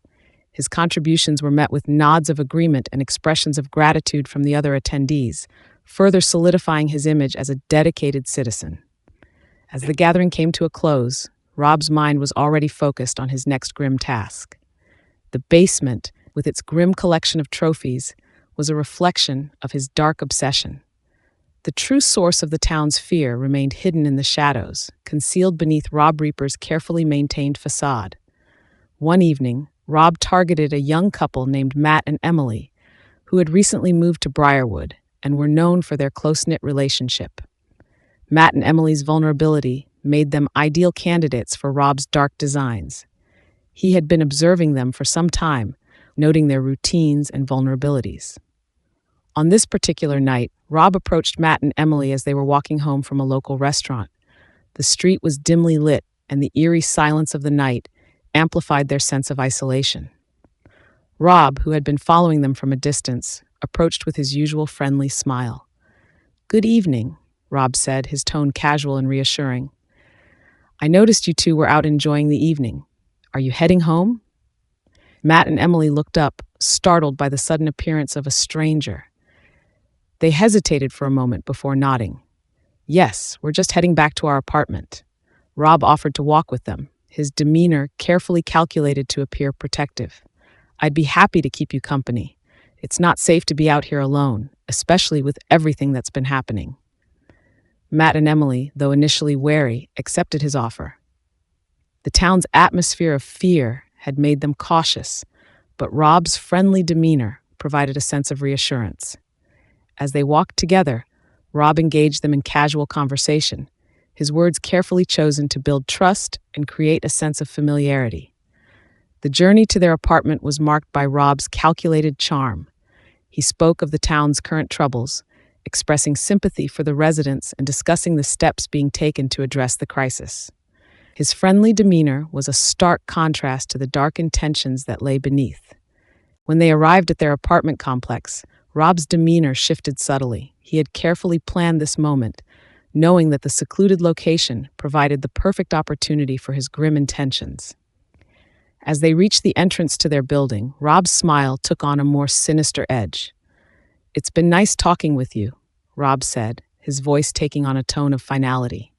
"I hope you're safe and well. If you ever need anything, don't hesitate to reach out." Matt and Emily thanked him and began to enter their building, unaware of the danger that lurked behind Rob's seemingly benign facade. As they turned to wave goodbye, Rob's expression hardened, his dark intentions coming to the forefront. The encounter was swift and brutal. Rob's actions were a chilling reminder of the darkness that had taken root within him. The basement, with its growing collection of trophies, became yet another stage for his grim obsession. Each new addition to his collection was meticulously cataloged, a testament to his dark desires. The town of Briarwood continued to grapple with its pervasive sense of fear and dread. The ongoing investigation, coupled with the growing number of missing persons, created an environment of constant tension. Rob's ability to exploit this fear and maintain his facade was becoming increasingly crucial. One evening, as the town's residents gathered for a candlelight vigil in honor of the missing individuals, Rob once again took his place among them. The event was a somber reminder of the town's collective grief and desperation, and the atmosphere was filled with a sense of unity and shared sorrow. Rob's participation in the vigil was another opportunity to solidify his role as a supportive member of the community. He mingled with the attendees, offering words of comfort and expressing his condolences for the families affected by the disappearances. His demeanor was one of empathy and compassion, a stark contrast to the horror that lay beneath. As the vigil came to a close, Rob's thoughts were already focused on his next steps. The fear and mistrust that pervaded the town provided him with additional opportunities to manipulate the situation. The basement, with its grim collection of trophies, was a chilling reminder of the darkness that lay beneath his carefully constructed exterior. The darkness that had taken root within Rob was reflected in his increasingly audacious actions. The basement, with its growing collection of trophies, was a symbol of his dark obsession. The true source of the town's fear remained hidden in the shadows, concealed beneath Rob Reaper's carefully maintained facade. As Briarwood continued to grapple with its pervasive sense of dread, the horror of Rob's existence remained a dark secret, concealed beneath the surface of a seemingly normal life. The town's residents were divided, their interactions marked by mistrust and suspicion. The true nature of the terror that lurked within their midst remained a chilling reminder of the darkness that had taken root in their community. Chapter 12. The Unraveling Veil. The long shadows of winter stretched over Briarwood, casting an oppressive gloom over the town. The fear that had once simmered beneath the surface had now become a palpable presence, suffusing every interaction and decision with a sense of dread. The ongoing investigation into the disappearances had reached a critical point, with each new lead seeming to lead only to more confusion and frustration. Meanwhile, Rob Reaper's macabre activities continued unabated, hidden behind the mask of a community-focused individual. Rob's basement, his private realm of horror, had become even more disturbing. The walls were lined with grotesque trophies, each piece meticulously arranged to reflect his dark obsession. The trophies were not just remnants of his crimes, but a twisted testament to his depravity. The growing collection served as a constant reminder of his unrelenting pursuit of terror and control. The town's residents were becoming increasingly restless. The sense of insecurity and paranoia was amplified by the lack of progress in the investigation. People were wary of each other, and trust had become a rare commodity. The fear was further compounded by the sporadic and seemingly unrelated disappearances that continued to plague the community. In the midst of this turmoil, Rob maintained his role as a concerned citizen. He continued to participate in public events, offer his assistance, and project an image of unwavering support. His interactions were carefully calculated to reinforce his facade while allowing him to continue his grim activities in secret. One evening, as Rob attended a local town meeting, he found himself in the company of several key figures involved in the investigation. The meeting was marked by an air of frustration and desperation, as officials and residents alike discussed the latest developments in the case. The atmosphere was charged with a sense of urgency, and the tension was palpable. Rob, ever the opportunist, used the meeting to his advantage. He positioned himself as a source of comfort and reassurance, offering words of encouragement and suggestions for new strategies. His contributions were designed to appear practical and helpful, further solidifying his image as a proactive and supportive member of the community. Among the attendees was Detective Sarah Mitchell, a seasoned investigator who had recently been assigned to the case. Detective Mitchell's presence at the meeting was a reminder of the increased scrutiny and pressure on the investigation. Her keen eye for detail and relentless determination made her a formidable presence, and Rob was well aware of the potential threat she represented. As the meeting progressed, Detective Mitchell addressed the group, expressing her concerns about the lack of progress and the need for more aggressive tactics. Her words resonated with the crowd, and there was a renewed sense of determination to find the missing individuals and bring those responsible to justice. Rob listened attentively, his mind racing as he considered the implications of Detective Mitchell's statements. Her focus on more aggressive tactics could potentially disrupt his carefully maintained facade and increase the risk of exposure. He needed to be vigilant and adapt his strategies to mitigate the threat she posed. Later that night, Rob returned to his home, his thoughts preoccupied with the events of the meeting. The basement, with its grotesque collection of trophies, was a stark reminder of the darkness that lay beneath his carefully constructed exterior. He needed to remain cautious and ensure that his actions did not draw unwanted attention. One evening, as Rob was preparing for another of his sinister tasks, he received an unexpected phone call. It was Emily Parker, the journalist who had previously interviewed him about the disappearances. Her voice on the other end of the line was tinged with urgency and concern. "Mr. Reaper, I hope you're well," Emily said, her tone polite yet insistent. "I've been doing some research and have come across some information that I think might be relevant to the case. Could we meet to discuss it?" Rob's mind raced as he considered the implications of Emily's call. Her investigation into the disappearances could potentially expose his activities, and he needed to act quickly to mitigate the risk. He agreed to meet with her, carefully crafting a plan to ensure that their encounter did not jeopardize his carefully maintained facade. The meeting was scheduled for the following evening at a local coffee shop.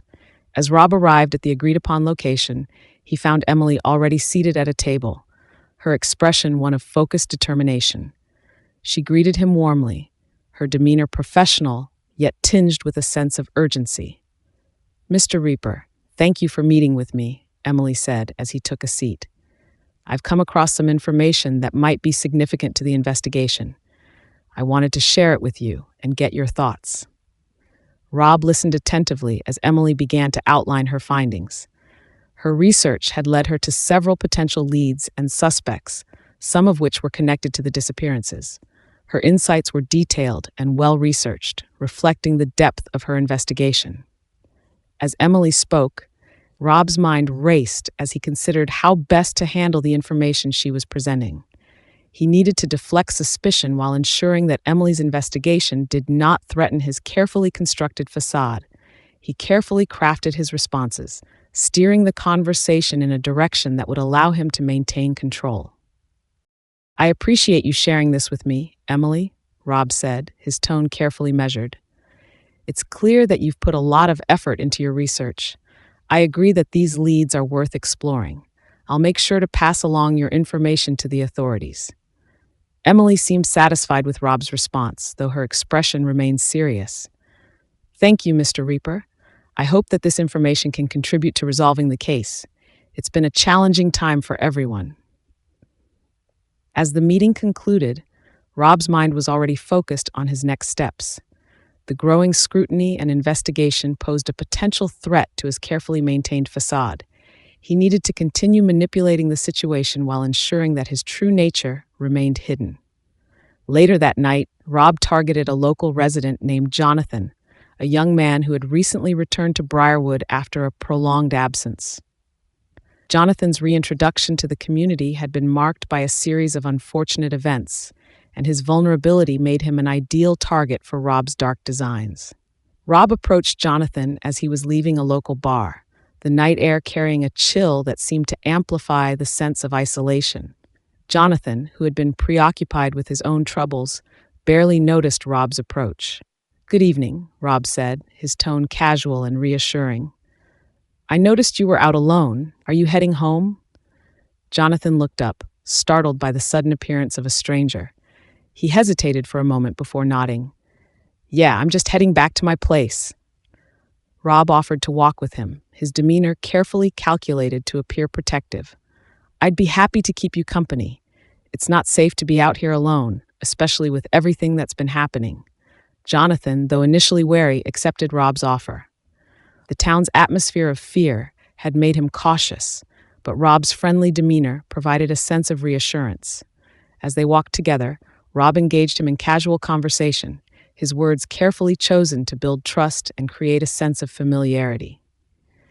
The journey to Jonathan's apartment was marked by Rob's calculated charm. He spoke of the town's current troubles, expressing sympathy for the residents and discussing the steps being taken to address the crisis. His friendly demeanor was a stark contrast to the dark intentions that lay beneath. When they arrived at Jonathan's apartment complex, Rob's demeanor shifted subtly. He had carefully planned this moment, knowing that the secluded location provided the perfect opportunity for his grim intentions. As they reached the entrance to Jonathan's building, Rob's smile took on a more sinister edge. "It's been nice talking with you," Rob said, his voice taking on a tone of finality. "I hope you're safe and well. If you ever need anything, don't hesitate to reach out." Jonathan thanked him and began to enter his building, unaware of the danger that lurked behind Rob's seemingly benign facade. As he turned to wave goodbye, Rob's expression hardened, his dark intentions coming to the forefront. The encounter was swift and brutal. Rob's actions were a chilling reminder of the darkness that had taken root within him. The basement, with its growing collection of trophies, became yet another stage for his grim obsession. Each new addition to his collection was meticulously catalogued, a testament to his dark desires. The town of Briarwood continued to grapple with its pervasive sense of fear and dread. The ongoing investigation, coupled with the growing number of missing persons, created an environment of constant tension. Rob's ability to exploit this fear and maintain his facade was becoming increasingly crucial. One evening, as the town's residents gathered for a town hall meeting to discuss the latest developments in the investigation, Rob once again took his place among them. The meeting was marked by a sense of urgency and frustration, with everyone eager for any new information or leads.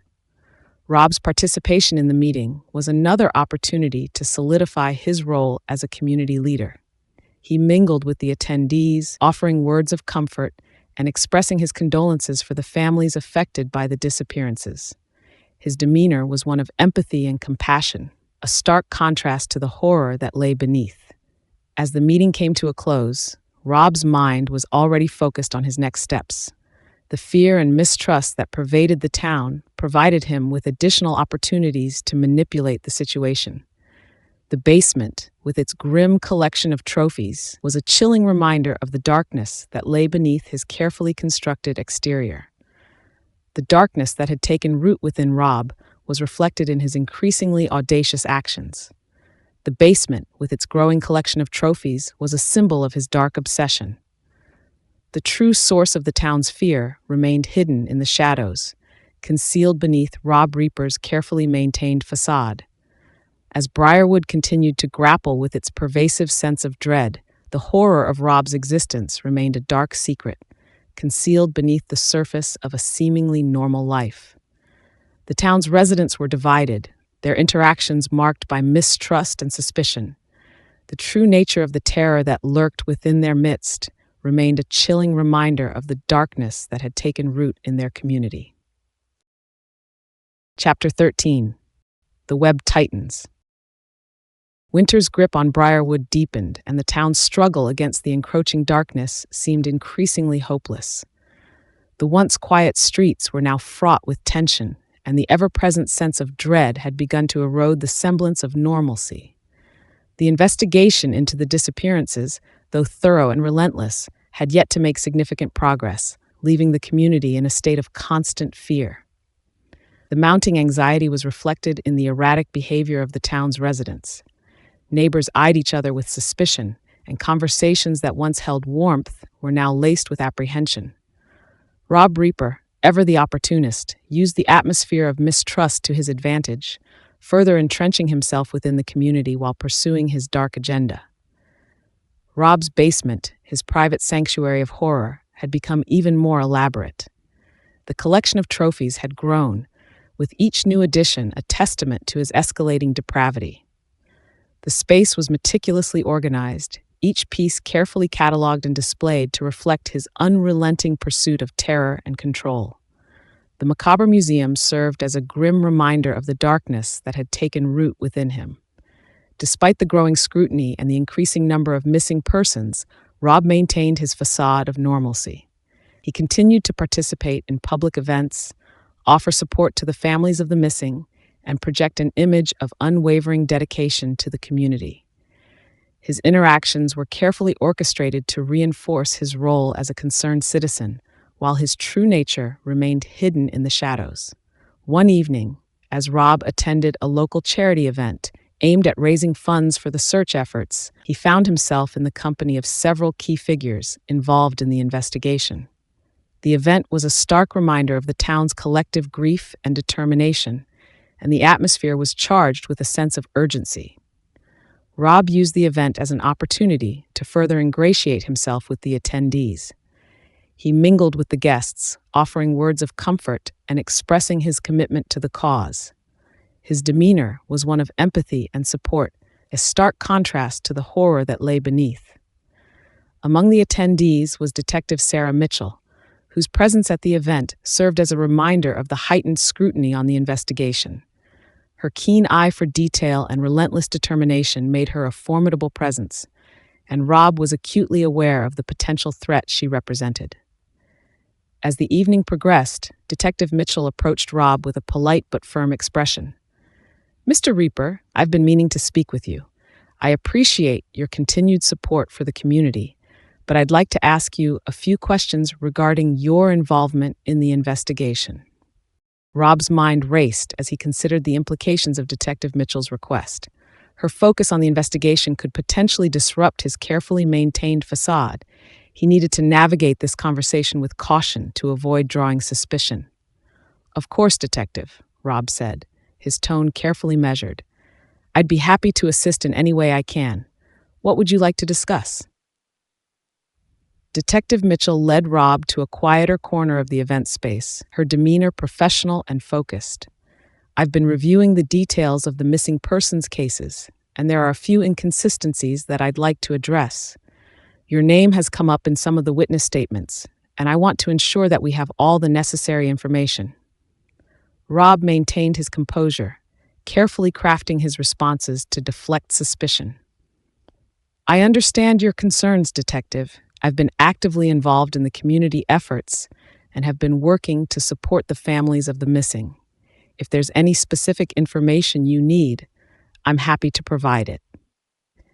Detective Mitchell's expression remained serious as she continued to question Rob. Her focus on the details of the investigation reflected her determination to uncover the truth, and her probing questions served as a reminder of the potential threat she posed. As the conversation concluded, Rob's mind was already focused on his next steps. The growing scrutiny and investigation posed a potential risk to his carefully maintained facade. He needed to continue manipulating the situation while ensuring that his true nature remained hidden. Later that night, Rob targeted a local resident named Laura, a single mother who had recently moved to Briarwood in search of a fresh start.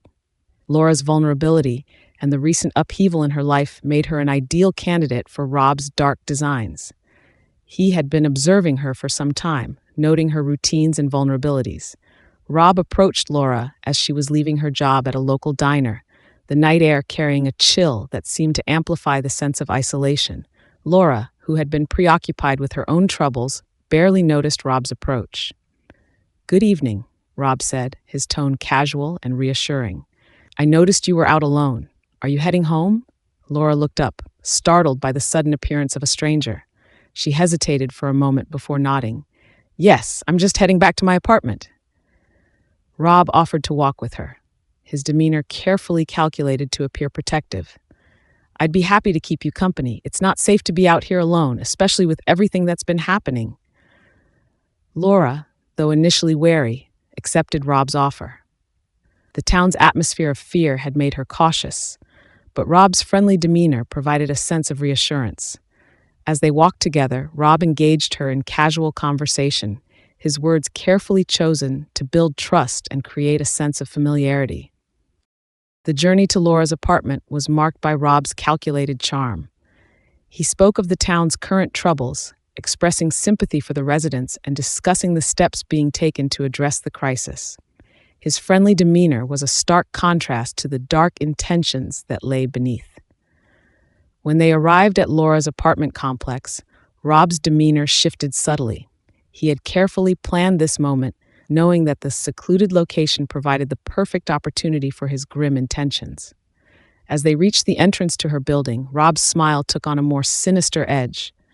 "It's been nice talking with you," Rob said, his voice taking on a tone of finality. "I hope you're safe and well. If you ever need anything, don't hesitate to reach out." Laura thanked him and began to enter her building, unaware of the danger that lurked behind Rob's seemingly benign facade. As she turned to wave goodbye, Rob's expression hardened, his dark intentions coming to the forefront. The encounter was swift and brutal. Rob's actions were a chilling reminder of the darkness that had taken root within him. The basement, with its growing collection of trophies, became yet another stage for his grim obsession. Each new addition to his collection was meticulously catalogued, a testament to his dark desires. The town of Briarwood continued to grapple with its pervasive sense of fear and dread. The ongoing investigation, coupled with the growing number of missing persons, created an environment of constant tension. Rob's ability to exploit this fear and maintain his facade was becoming increasingly crucial. One evening, as the town's residents gathered for a community forum to discuss the latest developments in the investigation, Rob once again took his place among them. The forum was a somber reminder of the town's collective grief and determination, and the atmosphere was filled with a sense of unity and shared sorrow. Rob's participation in the forum was another opportunity to solidify his role as a community leader. He mingled with the attendees, offering words of comfort and expressing his condolences for the families affected by the disappearances. His demeanor was one of empathy and compassion, a stark contrast to the horror that lay beneath. As the forum came to a close, Rob's mind was already focused on his next steps. The fear and mistrust that pervaded the town provided him with additional opportunities to manipulate the situation. The basement, with its grim collection of trophies, was a chilling reminder of the darkness that lay beneath his carefully constructed exterior. The darkness that had taken root within Rob was reflected in his increasingly audacious actions. The basement, with its growing collection of trophies, was a symbol of his dark obsession. The true source of the town's fear remained hidden in the shadows, concealed beneath Rob Reaper's carefully maintained facade. As Briarwood continued to grapple with its pervasive sense of dread, the horror of Rob's existence remained a dark secret, concealed beneath the surface of a seemingly normal life. The town's residents were divided, their interactions marked by mistrust and suspicion. The true nature of the terror that lurked within their midst remained a chilling reminder of the darkness that had taken root in their community. Chapter 14: The Final Unraveling. The town of Briarwood had become a living nightmare, each day stretching into a grim routine of fear and suspicion. As winter deepened, so did the sense of impending doom. The town's residents were living in a perpetual state of dread, each new disappearance adding to the already overwhelming atmosphere of terror. Despite the increasing pressure from the investigation, Rob Reaper's macabre activities continued undeterred, hidden behind the facade of his public persona. The investigations, though thorough, had failed to make significant progress. Detective Sarah Mitchell, relentless in her pursuit of the truth, had begun to suspect that the missing pieces of the puzzle might be closer to home than previously thought. Her growing frustration was palpable, and her focus on uncovering the truth only intensified the already oppressive atmosphere. Rob, acutely aware of the increasing scrutiny, had adapted his methods accordingly. He continued to blend seamlessly into the fabric of the community, projecting an image of normalcy while maintaining his grim activities in the shadows.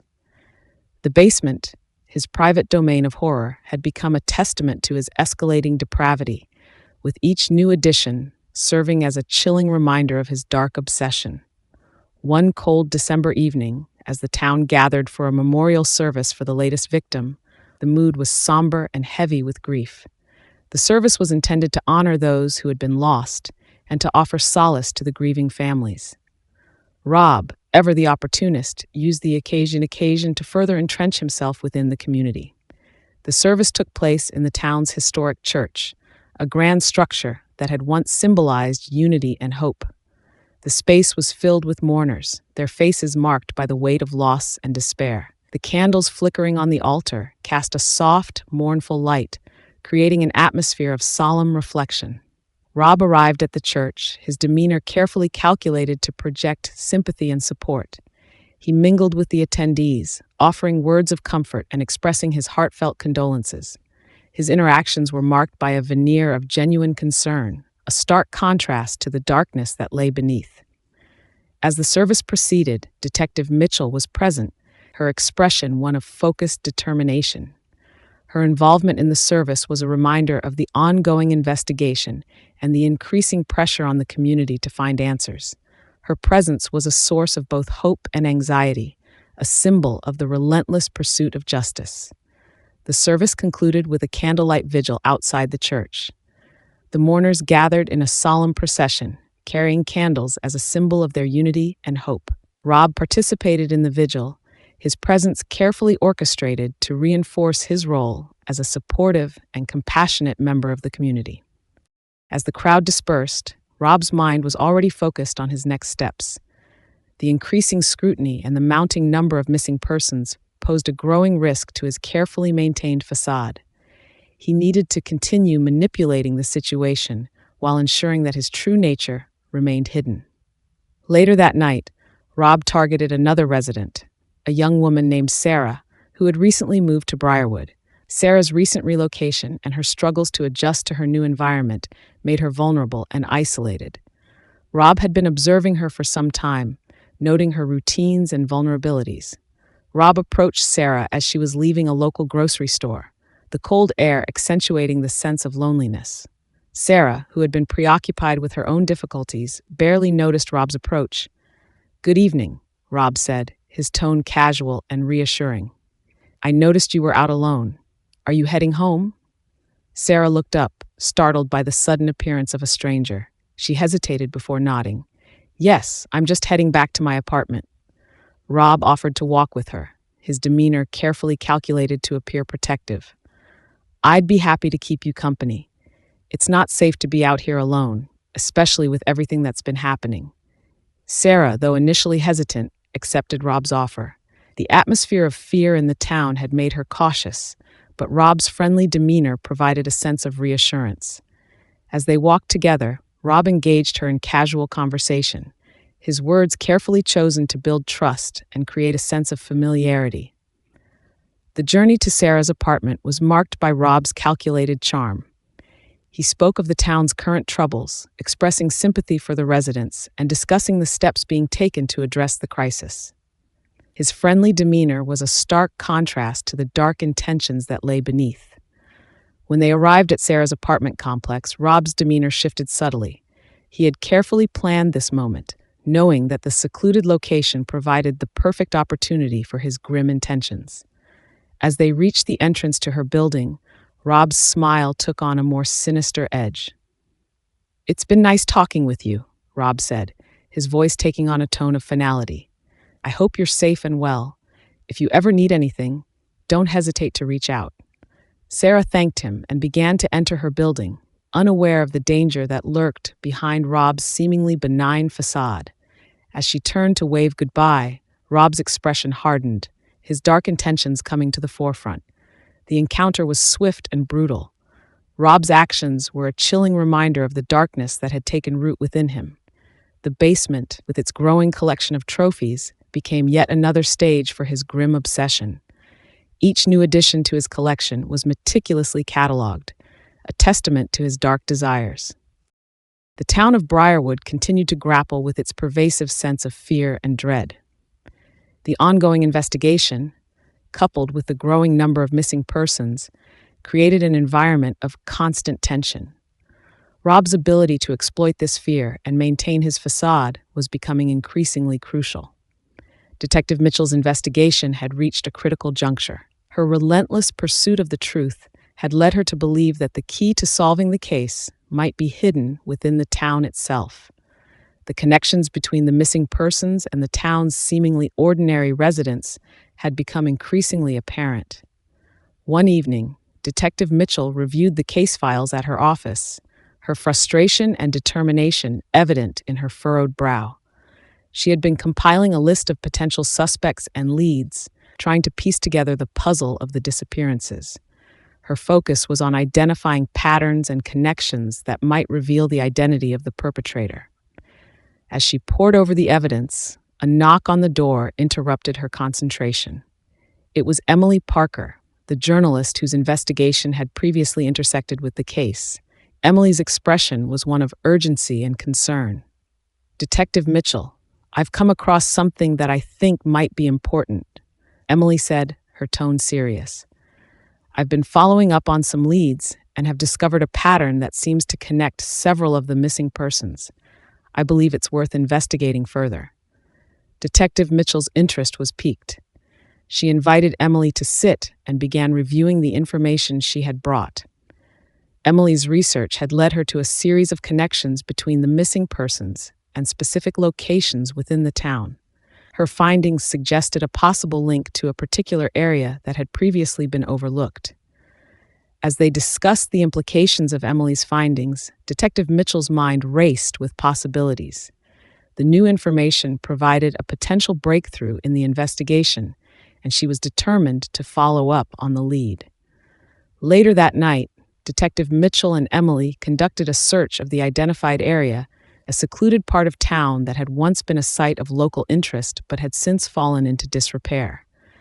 The area was marked by abandoned buildings and overgrown vegetation, adding to the sense of isolation and desolation. As they explored the area, Detective Mitchell's sense of anticipation grew. The search was marked by a combination of hope and apprehension, each step bringing them closer to uncovering the truth. The dilapidated buildings and hidden corners seemed to hold secrets, and the atmosphere was heavy with a sense of foreboding.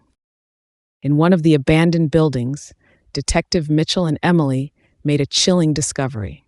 Hidden in a secluded corner was a collection of items that bore a disturbing resemblance to the trophies found in Rob's basement. The items were meticulously arranged, reflecting a grim obsession with the macabre. Detective Mitchell's heart raced as she examined the evidence. The discovery was a significant breakthrough, suggesting a direct connection between the hidden collection and the ongoing investigation.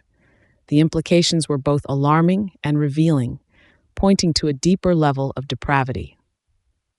As they continued their search, the realization of the connection between the hidden collection and the missing persons became increasingly apparent. The evidence suggested that the perpetrator had been operating within the town, using the isolated area as a staging ground for their dark activities. Back in his home, Rob continued to maintain his facade of normalcy.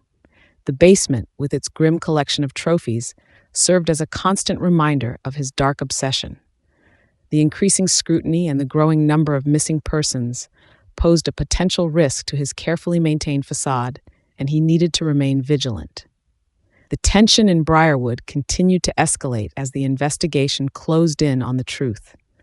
The town's residents were becoming increasingly aware of the potential danger, and the atmosphere was marked by a sense of unease and suspicion. Rob's ability to exploit this fear and maintain his facade was becoming increasingly critical. One evening, as Detective Mitchell and Emily prepared to present their findings to the authorities, Rob was faced with a mounting sense of urgency. The increasing scrutiny and the potential risk of exposure required him to adapt his strategies and continue manipulating the situation to his advantage. As the town awaited the presentation of the new evidence, Rob's actions became increasingly calculated. He continued to project an image of concern and support while taking measures to ensure that his true nature remained hidden. The darkness that had taken root within Rob was reflected in his increasingly audacious actions. The basement, with its growing collection of trophies, was a symbol of his dark obsession. The true source of the town's fear remained hidden in the shadows, concealed beneath Rob Reaper's carefully maintained facade.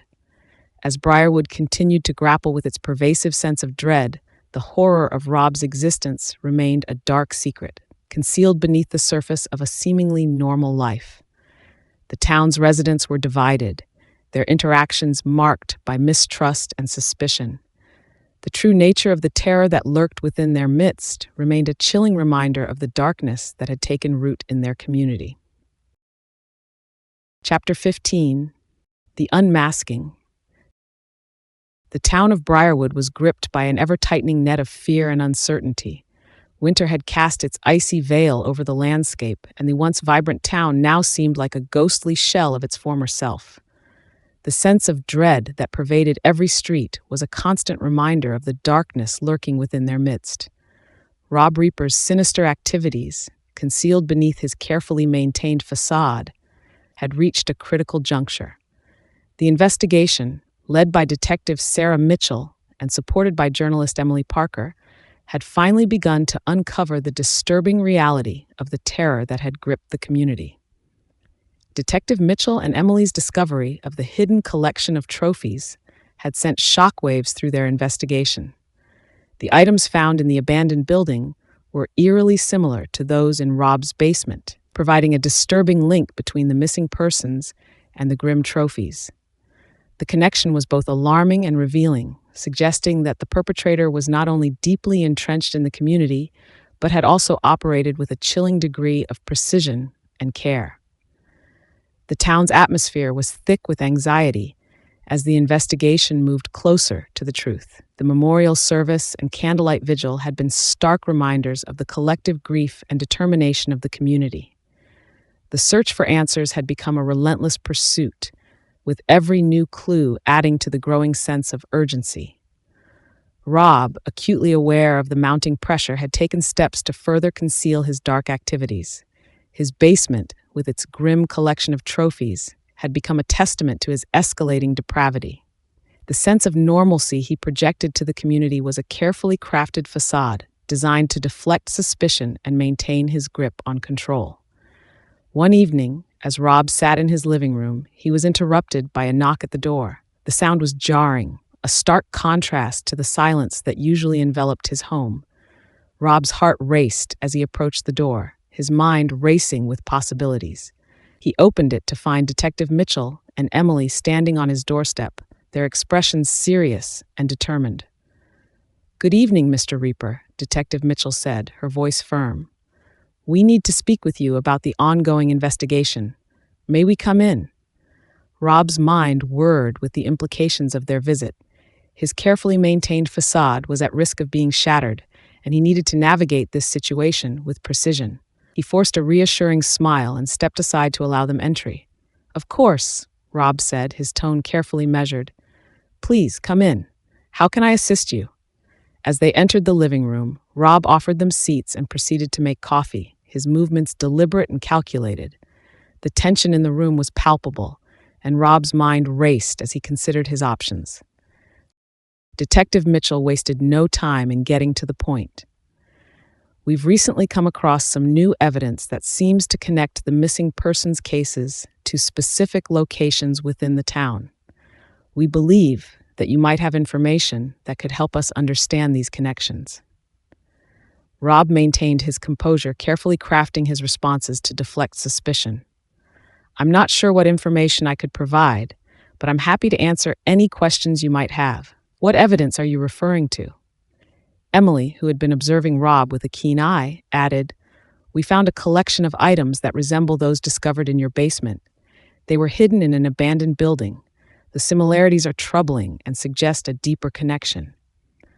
Rob's heart sank at the mention of the items. His mind raced as he considered the implications of their discovery.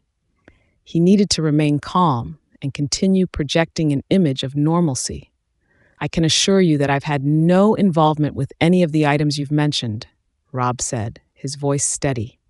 "I've been actively supporting the community and doing everything I can to help with the investigation." Detective Mitchell's gaze was unwavering. "We're aware of your involvement, Mr. Reaper. However, the evidence we've uncovered raises serious concerns. We need to ensure that we have all the relevant information to move forward." Rob's mind was a whirlwind of anxiety and determination. The growing scrutiny and the potential risk of exposure required him to adapt his strategies and maintain his facade.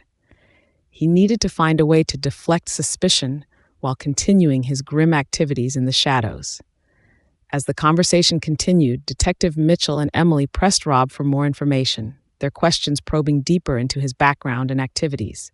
Rob carefully navigated the interrogation, providing answers that were designed to deflect suspicion and maintain his carefully crafted facade. Later that evening, as Detective Mitchell and Emily left Rob's home, they were filled with a sense of both frustration and determination.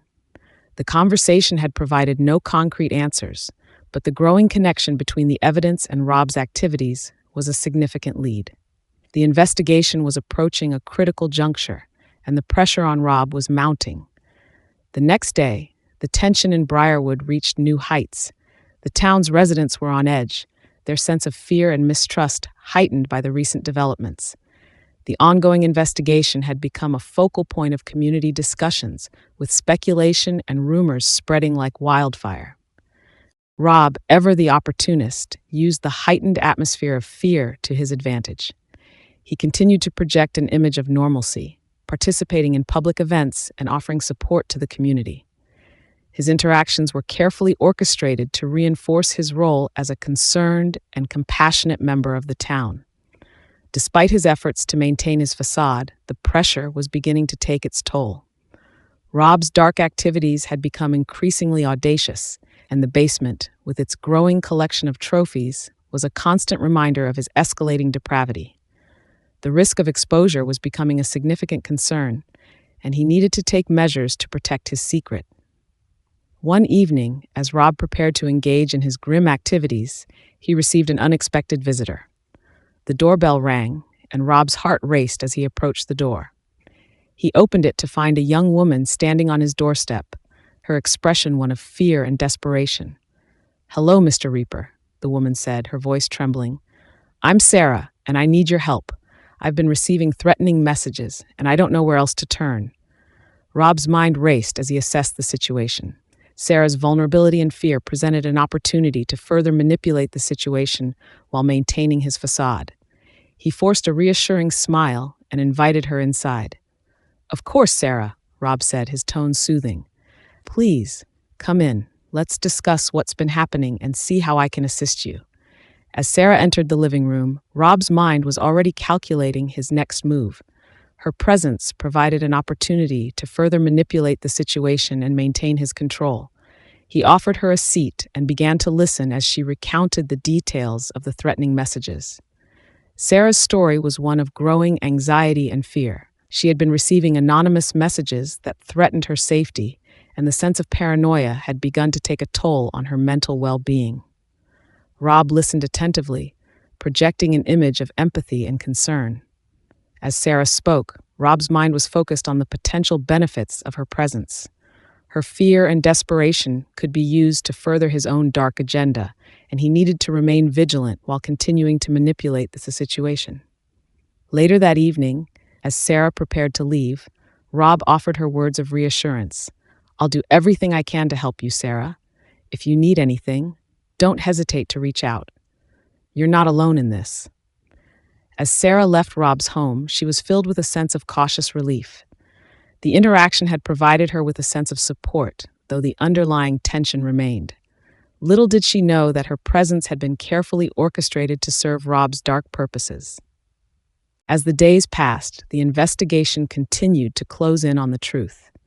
Detective Mitchell and Emily were relentless in their pursuit, their efforts to uncover the identity of the perpetrator growing more intense. The evidence they had gathered suggested a direct connection to Rob Reaper, though the full extent of his involvement remained obscured. One cold January evening, Detective Mitchell and Emily conducted a final search of the abandoned building where they had previously discovered the hidden collection of items. The building, now a symbol of the investigation's progress, was marked by a sense of urgency and determination. As they explored the building, they discovered additional evidence that further implicated Rob. The new findings were a chilling confirmation of their suspicions, providing a clearer picture of the depravity that had taken root within the town. The evidence was both alarming and revealing, pointing to a darker truth than they had previously imagined. With the new evidence in hand, Detective Mitchell and Emily prepared to confront Rob. The investigation had reached a critical juncture, and the pressure to bring the perpetrator to justice was mounting. They were determined to unravel the final pieces of the puzzle and expose the darkness that had taken hold of Briarwood. On the day of the confrontation, the atmosphere in Briarwood was charged with a sense of anticipation. The town's residents were aware of the impending developments, and the tension was palpable. The community's collective anxiety was a stark reminder of the pervasive fear that had gripped their lives. Detective Mitchell and Emily arrived at Rob's home, their expressions serious and determined. The confrontation was a critical moment, one that would determine the outcome of the investigation and reveal the true nature of the terror that had plagued the town. As they approached the door, Rob's mind was a whirlwind of anxiety and determination. The risk of exposure was a constant threat, and he needed to remain calm and composed while navigating the confrontation. He opened the door to find Detective Mitchell and Emily standing on his doorstep. "Good evening, Mr. Reaper," Detective Mitchell said, her tone firm. "We need to discuss the evidence we've recently uncovered and your involvement in the investigation." Rob's heart raced as he invited them inside. The confrontation was a pivotal moment, and he needed to maintain his composure while managing the situation. As they entered the living room, Detective Mitchell and Emily presented the new evidence, their expressions reflecting a sense of determination and resolve. The evidence was a direct challenge to Rob's carefully maintained facade, and the tension in the room was palpable. "Mr. Reaper," Detective Mitchell said, her voice steady, "the evidence we've gathered strongly implicates you in the recent disappearances. We need to understand your involvement and any connections you may have to the items we've discovered." Rob's mind raced as he considered his response. The confrontation was a critical juncture, and he needed to navigate it with precision. He forced a reassuring smile and began to respond. "I assure you, Detective Mitchell, that I have no involvement in the disappearances," Rob said, his tone measured. "I've been actively supporting the investigation and working to help the community." As the conversation continued, Detective Mitchell and Emily pressed Rob for more information. their questions probing deeper into his background and activities. The tension in the room was a stark reminder of the gravity of the situation. The confrontation reached its climax as Detective Mitchell and Emily presented their final piece of evidence, a collection of photographs that linked Rob to the scenes of the disappearances. The evidence was a chilling confirmation of their suspicions, and the reality of Rob's dark activities became starkly apparent. Rob's composure began to waver as the evidence was presented. The growing pressure and the risk of exposure were taking a toll on him. The confrontation was a pivotal moment, one that would determine the outcome of the investigation and reveal the true nature of the terror that had plagued the town. With the final piece of evidence in hand, Detective Mitchell and Emily prepared to take action. The investigation had reached its conclusion, and the truth about Rob's dark activities was now a matter of public record. The confrontation had been a critical moment, one that would shape the future of Briarwood and bring an end to the reign of terror that had gripped the community. As the authorities arrived to take Rob into custody, the sense of relief and apprehension was palpable. The town of Briarwood was on the cusp of a new chapter, one that would be marked by the aftermath of the investigation and the process of healing. Thank you for diving into today's spine-chilling tale with us. We hope you were captivated by every twist and turn, and that the story left you breathless and craving more. If you enjoyed the journey into the darkness, don't forget to like, share, and subscribe. Your support fuels our passion for bringing you these thrilling adventures and ensures you won't miss a single moment of our next gripping tale. But don't stray too far. Our next video promises even more heart-pounding suspense and unforgettable stories. Hit that notification bell so you're always the first to know when our next story goes live. Until then, stay intrigued, stay curious, and get ready for the next chapter in our ever-expanding universe of suspense. Thank you for joining us. We'll see you in the next video, where the darkness awaits.